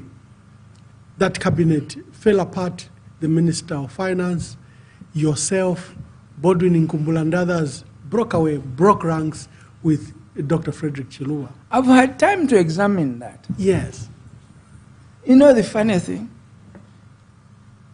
Each one of us resigned for different reasons. We may have made the same statement. Yeah. I mean, there is, long after we had resigned,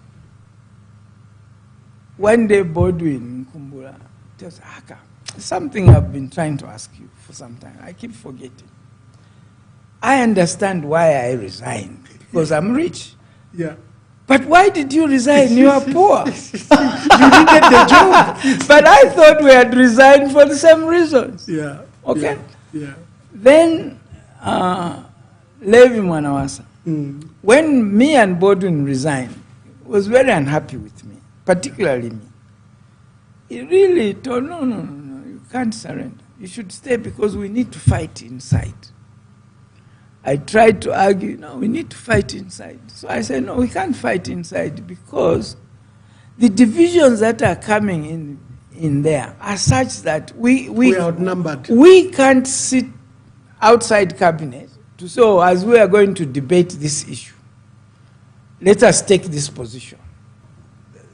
That opportunity is not, the divisions have nothing to do with such position. They have to simply do whether you are trying to impress Mr. Chiluba, or you are trying to see that you are his greatest defender, you are trying to say you are the greatest fighter against his enemies. So and in any case, the major point I told him, in any case, we don't have side interests. We want to go to cabinet. Each one of us contributes according to your experience, your knowledge, your beliefs as an individual. So that if others are coming there as a team, with a pocket agenda. Yes, you can't oppose them, you don't have them. It's the same, you know, the unique way of electing the Central Committee was such in practice that KK came up with 26 names. I think there were 26 names. Yes. Which you people have adopted, you PNG have adopted. The idea that you just have these bodies who are in the Central Committee, then the president chooses what role to play and he can change them. Now, if you were to oppose, in other words, the major opponent is a slate, you can't oppose it as individuals. You can't win. So you have to also have a slate. Now, how do you get a slate in a one-party state? You have to go to the branches. By the time you reach branch 2, the whole system knows that an enemy is going around. Even the people you are visiting have been told that you watch out for these enemies. They are meeting in dark corners, blah, blah. So you can't make it. Yeah. So it was the same that there is no way. Anyway, that was my position. But anyway, Levi still believed that I was wrong to resign. A few months later, he resigns. Did you go to visit him? I was there at his press conference. But then you investigate what was he really resigning over? You see? And what he was resigning over, I mean, in terms of his statement, my statement, Bodwin's statement, it's like the same package of grievances. Yeah. But the reality is that you resigned for various reasons.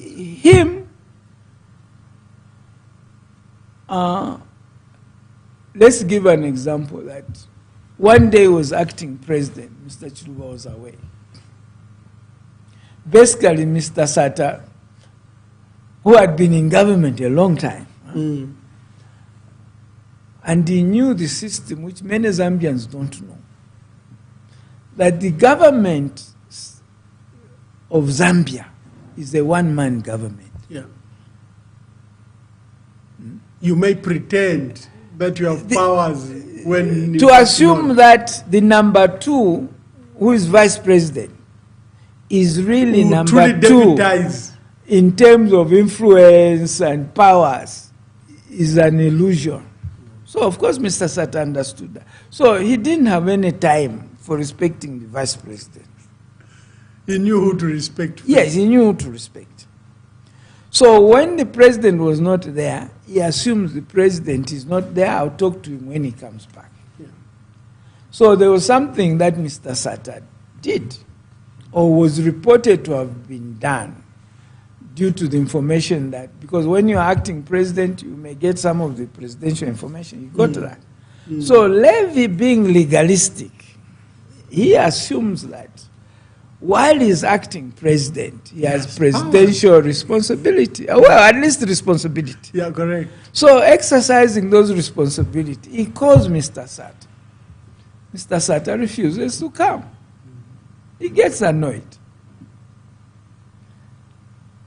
Then, since the report was negative, he waits for the president and assumes that when he reports to the president with the recommendation that this Sata should be punished, the president, being president, on whose behalf you are taking this responsibility, will support you. Then Mr. Chiluba did not support him. So that was the major annoyance to him. That he discovered that Mr. Chiluba is not interested in taking over his recommendation. He has a different relationship with Mr. Sata. He needs him for a different purpose, which cannot be easily cancelled because Levy was being ignored, or because Mr. Chiluba did something wrong, Mr. Sata did something wrong. Yeah. So that now, Guy Scott, Arthur Winner, Mr. Kasonda.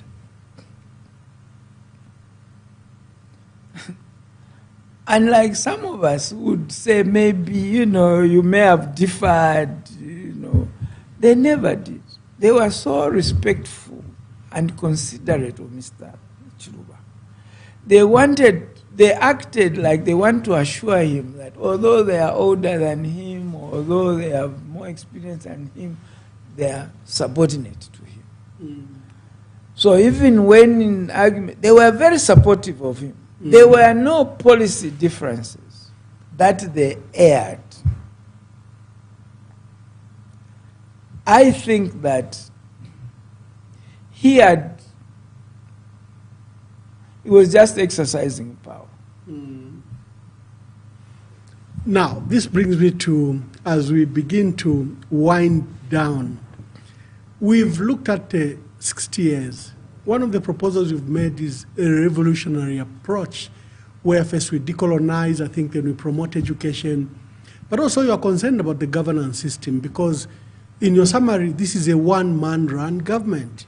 Yes. All the powers are still deposed in the president, and everyone cannot even exercise independence. Then the issue about our detailed planning, which we seem to lack, you've given an example of Singapore and Malaysia, that until we plan to that detail, sometimes even literally in this country now, ethnic and tribal discussions cannot take place. They amount to hate speech.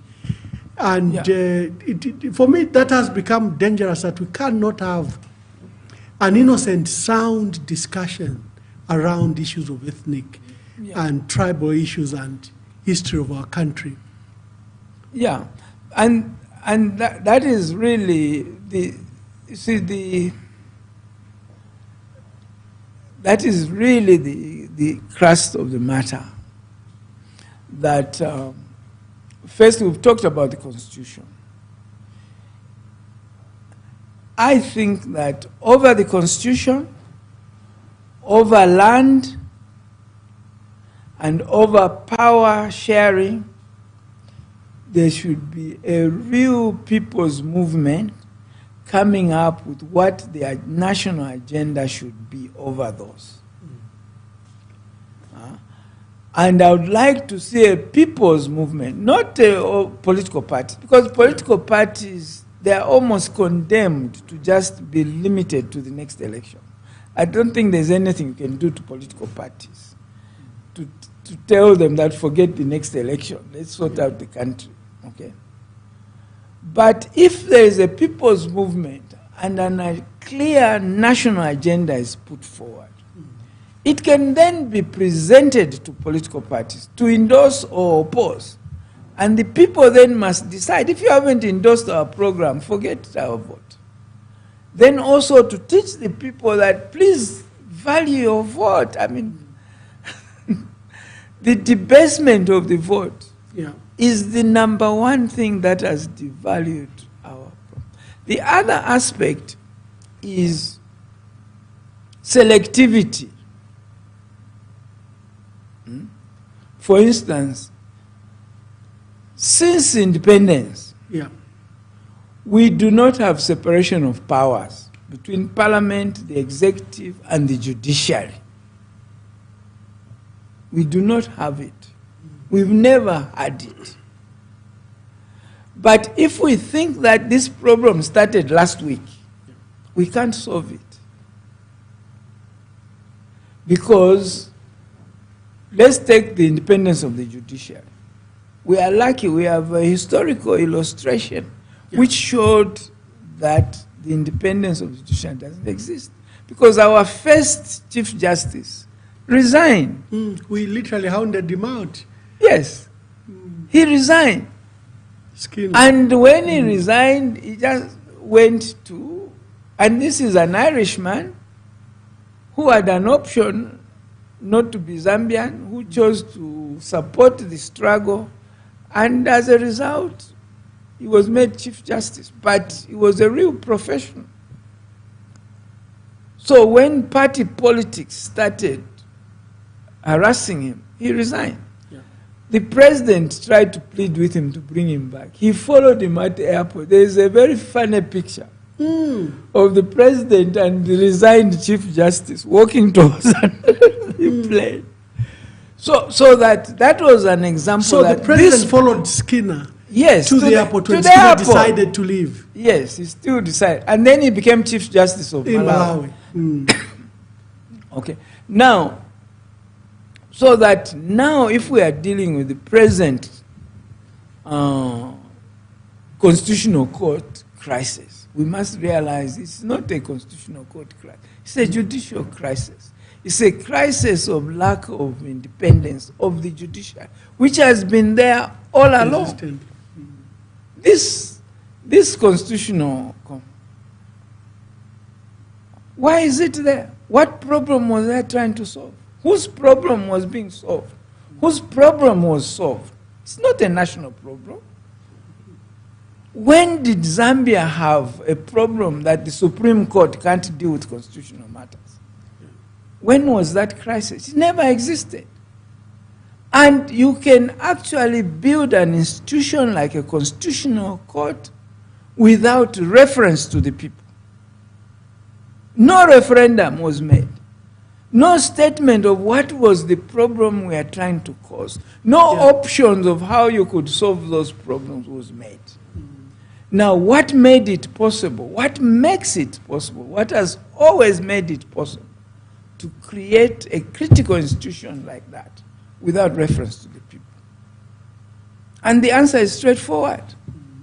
Is how Zambians voted in the 1969 referendum, where the majority of Zambians voted to disempower themselves as a people and give their powers over the constitution to a parliament which has always been partisan. It has never been nationalist. So instead of Parliament being given the constitution by the people, now we have a situation that the Parliament can gives the constitution to the people. I mean, what sort of thing is that? Instead I laughed when our dear sister Woneli Muti has been justifying that, in fact, constitutional amendments can be done by Parliament. ECZ has started an electoral reform technical committee. Again, all these are difficult processes. How can a creature of the Constitution begin how to reform itself? How to reform itself. Yes. Okay. Now, instead of ministers and the cabinet being afraid of Parliament, Parliament is afraid of the cabinet. Yes. Instead of judges being the feared entity, they fear all the of executive. us, that they can decide that, yes, you as a Parliament, you have passed this law, but we say it's unconstitutional. They can decide, you as a minister, you have signed this agreement, it's unconstitutional. They can say, you as a citizens have done this and this, but this is unconstitutional. So we should fear them. Instead, they are the ones being frightened. Yeah, yeah.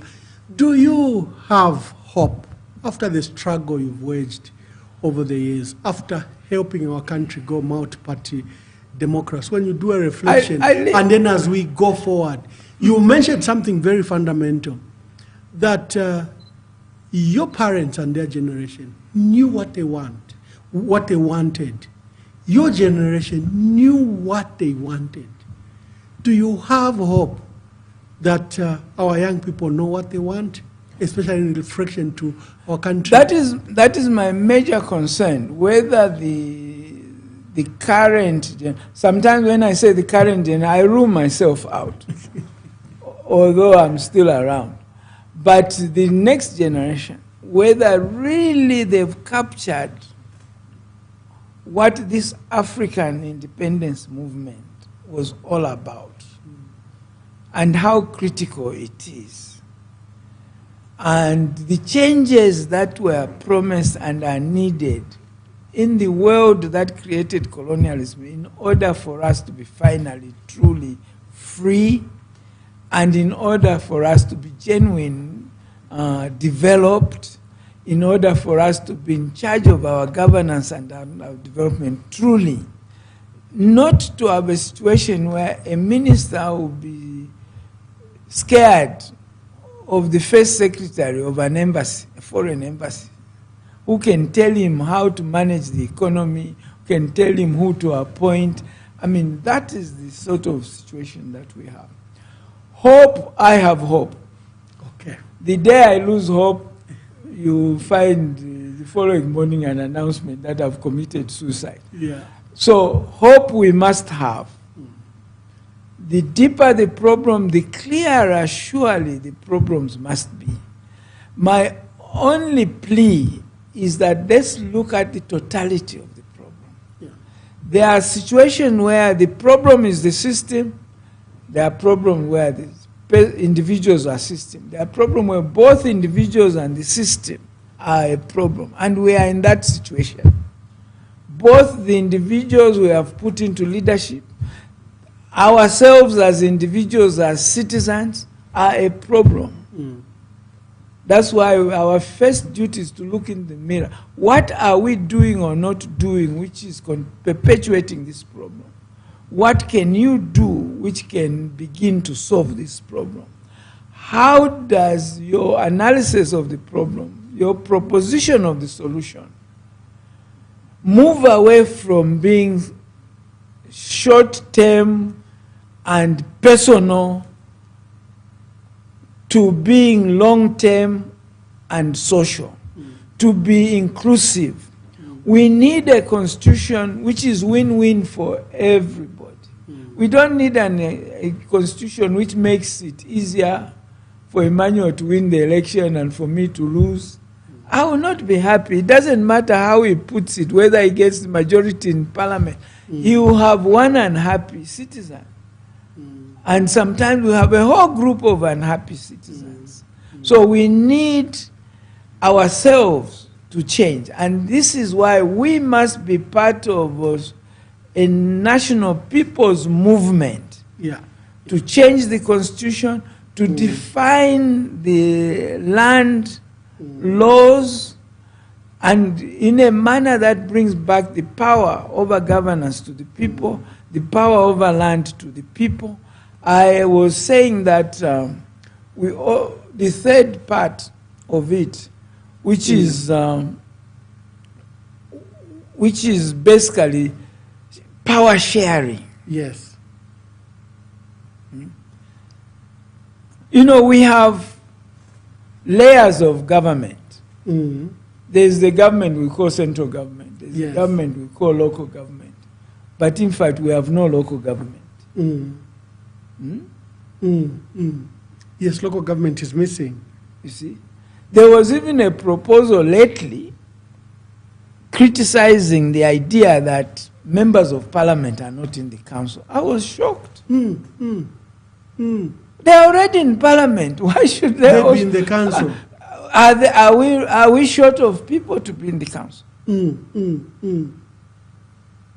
And the idea that agreeing on a program is always a good thing, and disagreeing is a bad thing. Is a terrible idea. Because we want everybody to be free to express their interests. Even if their interests are different from other people's interests, they must be expressed. If the local authority has different program of development agenda, it is all right. It is their program. It's their locality. Yes. This CDF business. Yes. Actually, I opposed it. I know my comrade Newton Nguni is very proud that we are the ones who proposed. I never supported that idea. When the MMD tried to introduce CDF in 1996, you attempted to oppose it. I opposed it. What was the reason? And the reason is that you have one treasury. And the members of parliament have a say over that treasure. Now, if we see that we have a say over this treasure, let's share this money so that when I go home, my wife should think I'm a big guy, that I've brought development. Then, in other words, you're facilitating me to fool people. That if you build a classroom, we'll vote for this MP because he built a 2x4 classroom. So it's narrow and partisan. It is terrible. It is actually theft. Because, fortunately, my recent experience, I was in a rural area. It's almost comical. Each time they open a classroom, they kill a beast and celebrate. And people get allowances for attending the ceremony to hand over the school. The MP gets personal credit. Over what? Our public resources. I've always said, I think so that basically what we need to do is to power sharing, including over the economy, the finance. Let's have an arrangement where each level of government, and we even probably need a third level of government, should have their share of the tax people, the tax money. And it should be theirs. It should not be a gift from the government. It should not be a gift from the MP. It should not be a gift from the president. It is theirs, and they should have responsibility to manage whatever portion we decide at whatever level of government. Then we also have types of government. You have the central government, which is essentially a creation of colonialism. Yes. And you have traditional authorities. Real decolonization means... And as disempowered as we were under colonial government. No, it's worse. Because under the colonial government, in the case of Barossa, from the very beginning, there was a treasury. In the 30s, all the native authorities were created with treasury. So there was a portion of tax which went to them. There was a set of responsibilities which included a little infrastructure, a little judiciary, a little so many other things for them to do with that money.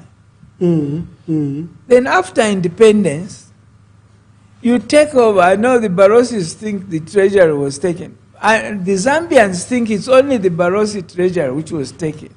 The same act which destroyed the Barossi treasury absorbed it into the main economy. It did on the same day, the native authority in Mwansawombwe also was absorbed. Yes. Their treasury was absorbed. Yes, correct. Okay? But the media and the politics of the day made them focus as if, oh, these Barossis are disprivileged because the colonialists gave them. So it's good riddance. But they didn't know they were also being disempowered. So that the native authorities were more active in governance before independence and after. Now, what sort of decolonization is that? In fact, I can't let you go away without attending to this question. You have rendered your voice to traditional authorities, to Barossa in particular. You were recently, His Royal Highness Chief Naliele, where you served. Your father was a Litunga. Almost for as long as I served in Mr. Chiluba's government. I think 9 and 10 months is the problem. Yes. I think you are fundamental in approach. You don't want cosmetic changes. You do not want to be a mere flag. I think you want to cause changes. And yes, I want. Yeah. I think but what should be the role of traditional authorities in our governments? We now have authority now centralized around the president. The traditional rulers are mere symbols who we give small causes and who we need maybe at election time. We've disempowered them. With at election time, even the president kneels before you. Yes. Then in between elections, you are to busy kneeling before. Maybe he's not even available to be kneeled before. What do you think should be really true? I believe that it's a crucial, there is an outstanding national question. See, this Zambia, this Malawi, this Kenya, these are fake imperialist creations.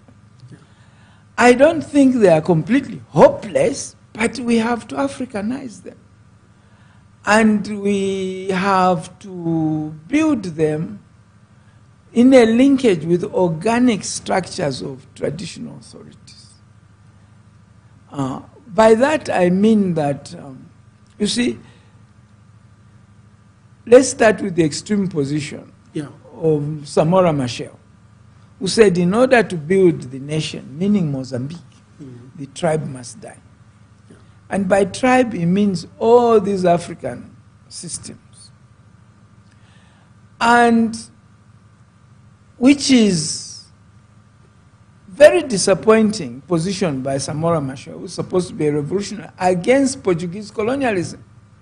The cornerstone of the thinking at the time, I think there was a grappling thought in the 70s of what Samora Machel stated. We see Nyerere, Julius Nyerere, who's literally like a flag bearer for Pan-Africanism, also find difficulties with traditional authorities and proceeds to even abolish them. And there is... who is this Malawian guy? He died, unfortunately, just before independence. Dunduza Chisiza. Yeah. There's even a road named after him in Lusaka. Yes. He wrote a book about Africa, what lies ahead.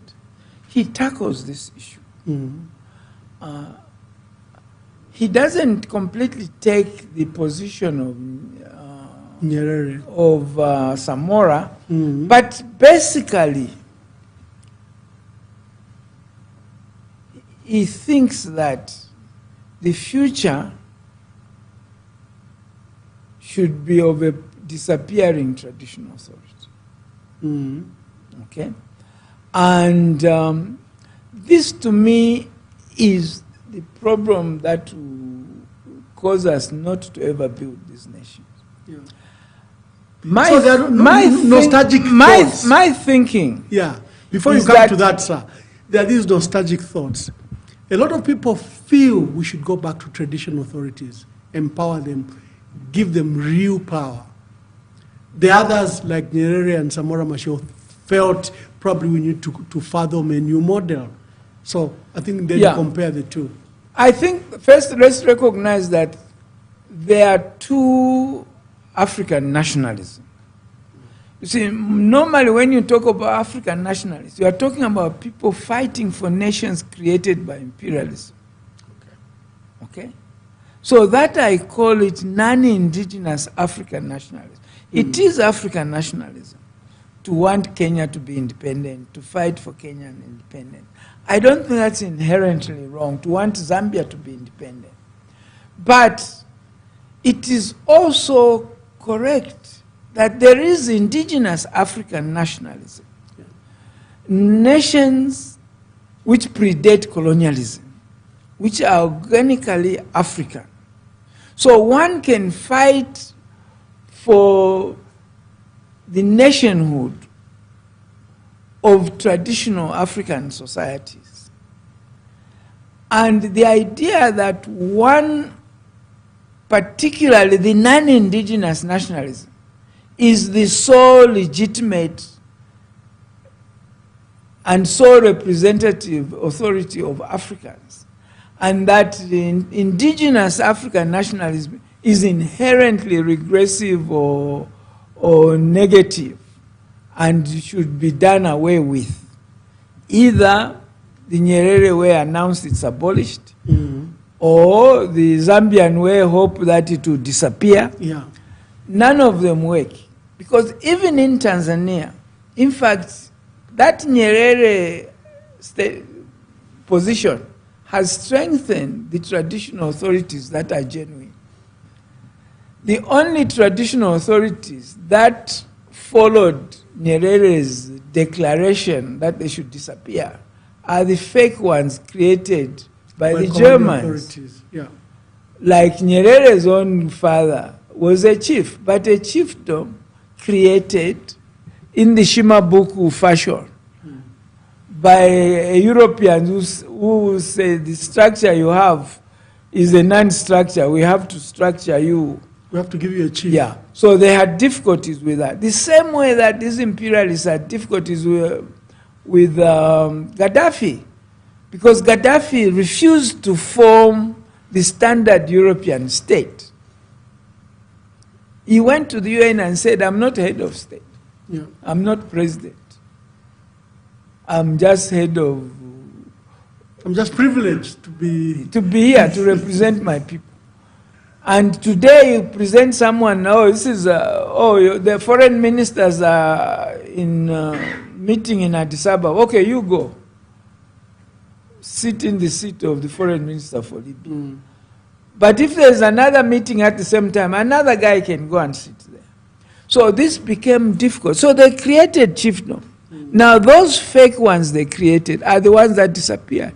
The real ones, which are in southeast Tanganyika, are stronger than our traditional authority, because since that pronouncement, they've never required a penny from government.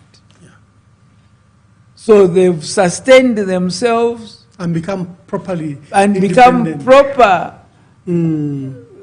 authorities run by their own people. Okay? Now, the Machel statement is just a statement. What is this war in Mozambique all about? It's about resources. Yes, because you have them, it's not even your normal Bantu traditional authorities. These are religious Islamic groups who have been there for centuries, that they have to be accepted as indigenous, religious as they are, Islamic as they are. And they are saying They are challenging the authority legitimacy To of exploit this that government left by the Portuguese. So that there is need for a discussion. In the case of Zambia, I think ours I have argued about Zambia. is even simpler. I've argued about Zambia, that Zambia is a collection of nations. Yes. The Barroso was a nation. Yes. You know, if you look at Gawaundi, his nation extends to Malawi, Yes. to Mozambique. Barroso extended way up to Namibia and Angola. These were nations brought together under statehood, you know, the members, similar expansion. Yes. The Mwata, his people And- are still and you across see- the DRC. I've told a very high authority among our traditional leaders, not the Barroso, the other one, that, you know, there's this picture of KK standing, getting out of an aeroplane at the top of the stairs, waving, saying, "I've brought you independence." Have we ever asked, where did he get it from? Since he brought it, have we, the members, the Barrosis, the Chewas, sat down and said, now that we are in one country, how do we live together? Have we had that dialogue? No, we haven't had. You We can see the level of uncertainty and insecurity and discomfort when Mwine Lubemba came to Komboka. Because it's almost as if this neo-colonial government structure left to us after independence He's threatened. is hoping that we can't dialogue among ourselves without it.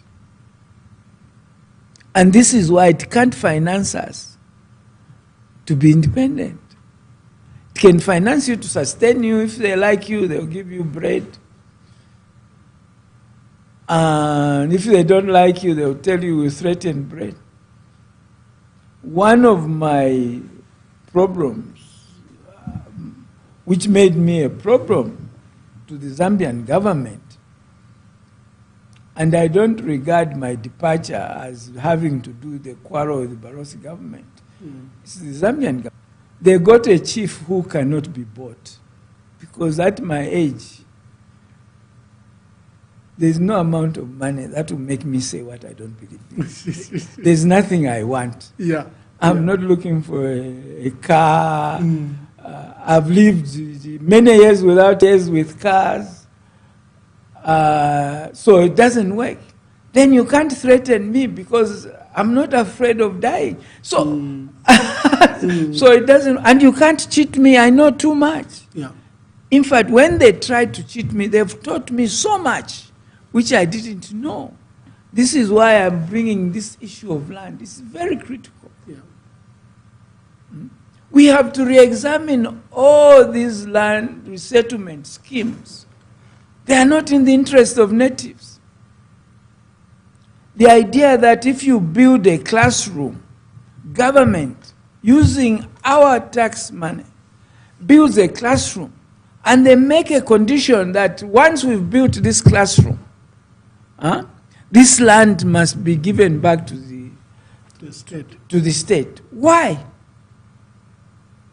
Even Munali had no title deed. It produces all those people who went to cabinet. The Barroso National School produced people it didn't have. Mbeleshi produced people it didn't have a title deed. So what is it they want? What is the purpose of a school? How does the title deed assist us to the purpose of the school? Then they may answer that, no, if you have a title deed, you can borrow. Why should the title deed, borrowing be allowed?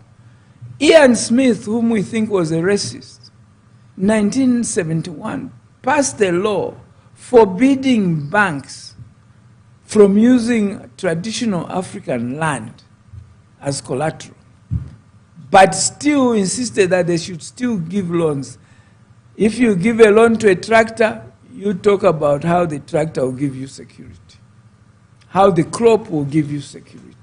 It is not the God-given law that every loan must come with a land title. No.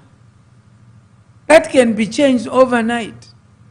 If they can create a constitutional court without referring to the people, they can make all these banks that, yes, you can give loans and you must give loans to our farmers in the rural areas. But we don't want to hear that you are asking for title deeds. You follow your projects you are financing. Make sure they are run properly. In fact, to commercial farmers, their security is the crop you are going to grow. Yes. Yeah. So, in other words, the purpose of these conditions being brought about is really dispossessing natives of their land. When a traditional authority gives land for government to have a settlement scheme, the government continues to get paid lease. Those who've looked after this land up to that point get nothing except for these transitional bribes. You've raised a very fundamental issue of settlement schemes. Government has created 1 million hectares of farming block to promote agriculture, bring a commercial farmer and maybe do, agro-processing with the local community or do outgrower scheme. You are saying this is a difficult approach because it's dispossessing these large tracts of land. For instance, let's take the cattle industry. Just like you can have a policy of free education, free health services, you can have a policy of national free veterinary services. Okay. Because when these diseases spread among cattle, they can spread anywhere. So it's a national issue. Okay? So those are the type of assistance you can give. Here they are with the food reserve. If you guarantee a market for everything that is grown and you don't make people have to form fake cooperatives, all sorts of funny conditions which are not necessary. Just say, if you bring a bag of maize, we'll buy it. Cash. That is assistance. Now, if you say that for me to give you fertilizer, which again needs to be examined, why are we still promoting chemical agriculture? People in the Central Province, in Barotseland, in Northern Province, in Central Province, they've seen the movement of people who used to farm in Southern Province. Why are they moving? Yeah. What killed that land? It's fertilizer. Up to 1970 or so, the whole urban area was being fed maize from 600 white farmers. This is why in Zambia for a very long time, until the last 10 years, when you talk about a commercial farmer, you meant a white farmer. They were feeding. And that maize in the 60s, in the 50s, in the 40s, had no chemical fertilizer. Now they're even trying to bring these rules criminalizing our own indigenous seeds. A bill has just been passed in Kenya where you have to grow licensed fruits and vegetables from licensed And whichever seeds. African country, and we have a similar bill. Whichever African country has some puppet like Ruto who come up with this policy. We have it because they are well. coming from the same source, the same interest. I think in my book, Milk in the Basket, the title is about dependency, underdevelopment, and disarticulation. So these policies make dependency a norm.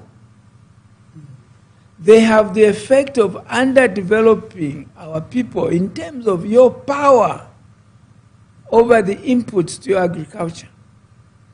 If you don't have that power, you are underdeveloped. Then we have to be hooked to a global system in which we are totally powerless. Yeah. I was laughing yesterday. The head of state was receiving, I think, some investor who's putting up a cholera vaccine factory. I said, look, cholera, we know what the issue is. It's just the issues of water and sanitation. And provide that. You don't need vaccines. You remove the debt that causes. Which means the day you clean up, the business goes down. Yeah. So his business interest is in what? In not keeping cleaning the up? place dirty, yes. Yes. And did we sit down of what is our problem? Yeah. And what are the optional solutions? What of that solution can we do for ourselves? What of that solution do we absolutely need from outside? Yeah. If we need that, for how long? When does that dependence on that aspect of the solution come? Yeah. Boaka, we have to end there. I wish I could have a second bite. You have so much, but I love your proposals for the future. That in the next 60 years, there are certain things we have to do, including immediately a people's movement, outside politics, outside political parties, where people come to interrogate what the problem is and propose detailed solutions. Then maybe the people's movement can then look for a political candidate or political party to support, but it should be outside these partisan narrow interests of political parties. What would be your last words? And as we go towards the next 60 years, what do we see that can be done better? I think where one of the area of weaknesses, which we have not covered, I think maybe we covered it a little bit, is to be very consistent. Focus on what is wrong, not who is wrong. First, focus on what is wrong. And if it is wrong, please condemn it regardless of how much you love the wrongdoer. Because otherwise you are going to have wrongdoers, some wrongdoers being fought, others being encouraged. So we will have a not outcome. So I think that is our challenge. And to re-examine our history in terms of everything you see wrong, examine its history. As I say, this court system, let's go down. When did it begin to be wrong? This idea also, maybe it's a new subject. It's wrong to start a new subject. This practice that has now become institutionalized, that after every election, you form a new civil service,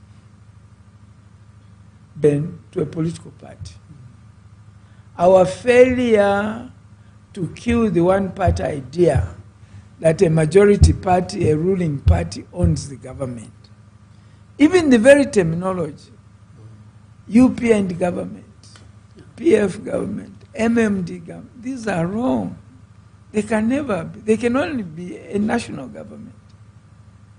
So that even if you do not belong to a ruling party, your demand of services from that you must be absolutely free, like regardless who wins the next election.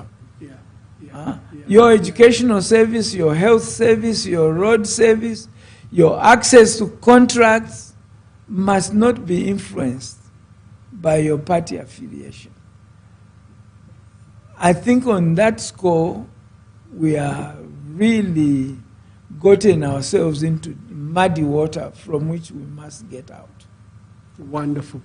Your books, you are a prolific writer, and I know you are a prolific reader too. Where can we get these books? That is another challenge for my capitalist friend. Please, we need a publishing industry. It is not efficient for authors to be publishing themselves, marketing themselves, editing themselves. So that is a real shortage. Now we have to depend. They are available every now and then with Book World, but the conditions they are demanding are not very awkward. Sometimes they just want 5 books. And one would like a situation where there is a real bookshop. And also in Zambia, although the situation has improved a little bit, we don't have enough local books. No. I think it's the only country where you go into a bookshop, even cookery books, foreign cookery books are more than local cookery books. Diet books talk about foods that we don't have, and so on. So there's that challenge. Otherwise, we are trying. I'm trying very hard, but I'm beginning to recognize. That's why I appreciate very, very much this invitation you extended to me, that our people are not very much into reading. Yeah.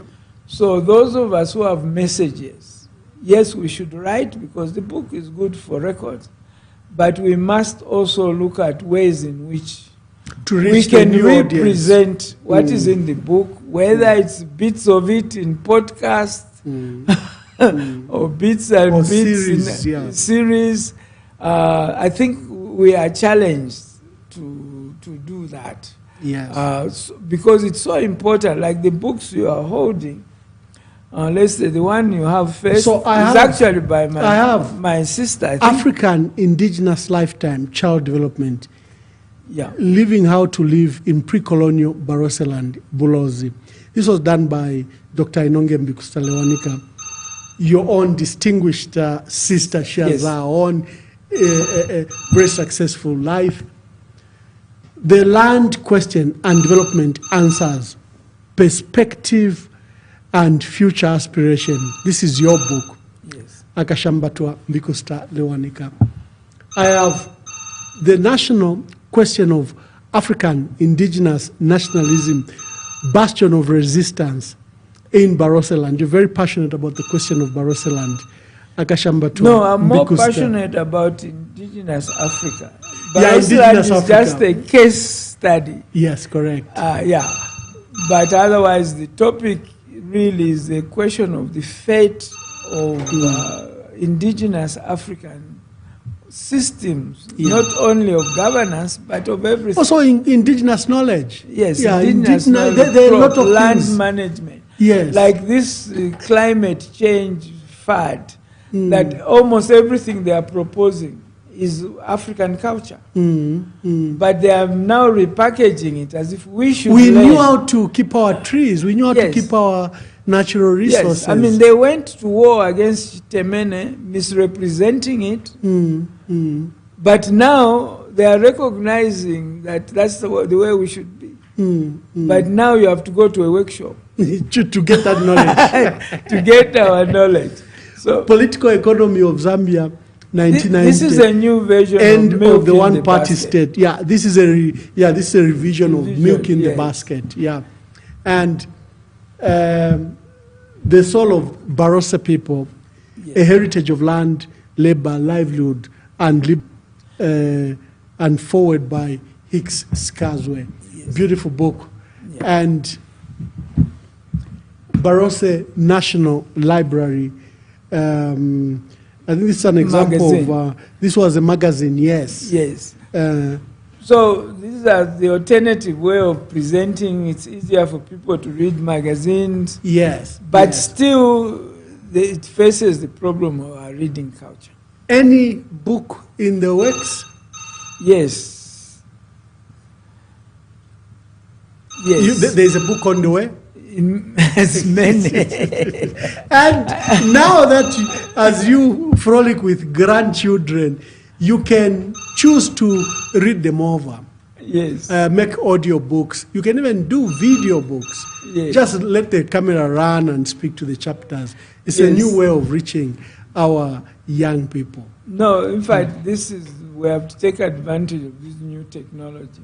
Yeah. Because waiting for people who've been brought up on cell phones. Yes, yes. To learn to read. Like me, I mean, I have to read. Yes, yes. I can't sleep without any given time. Yes, but we have yes. to recognize that our new generation may need other media. Yes, yes. No, wonderful. I would like to thank you for spending time with us. I think this was a valuable podcast, and our viewers will truly enjoy it. Today I was featuring Mr. Akashambatwa Mbikusita Lewanika. He's an academic, is a researcher, is an author, is a political activist, he's founder of the MMD, and is a prolific commentator. And you shouldn't slow down, sir. You shouldn't slow down. We need those thoughts. And I hope you enjoyed it. You can watch this. We know there's a lot of load shedding, but you can watch it on YouTube and on our social media pages to get this wealth of knowledge that we looked at Zambia through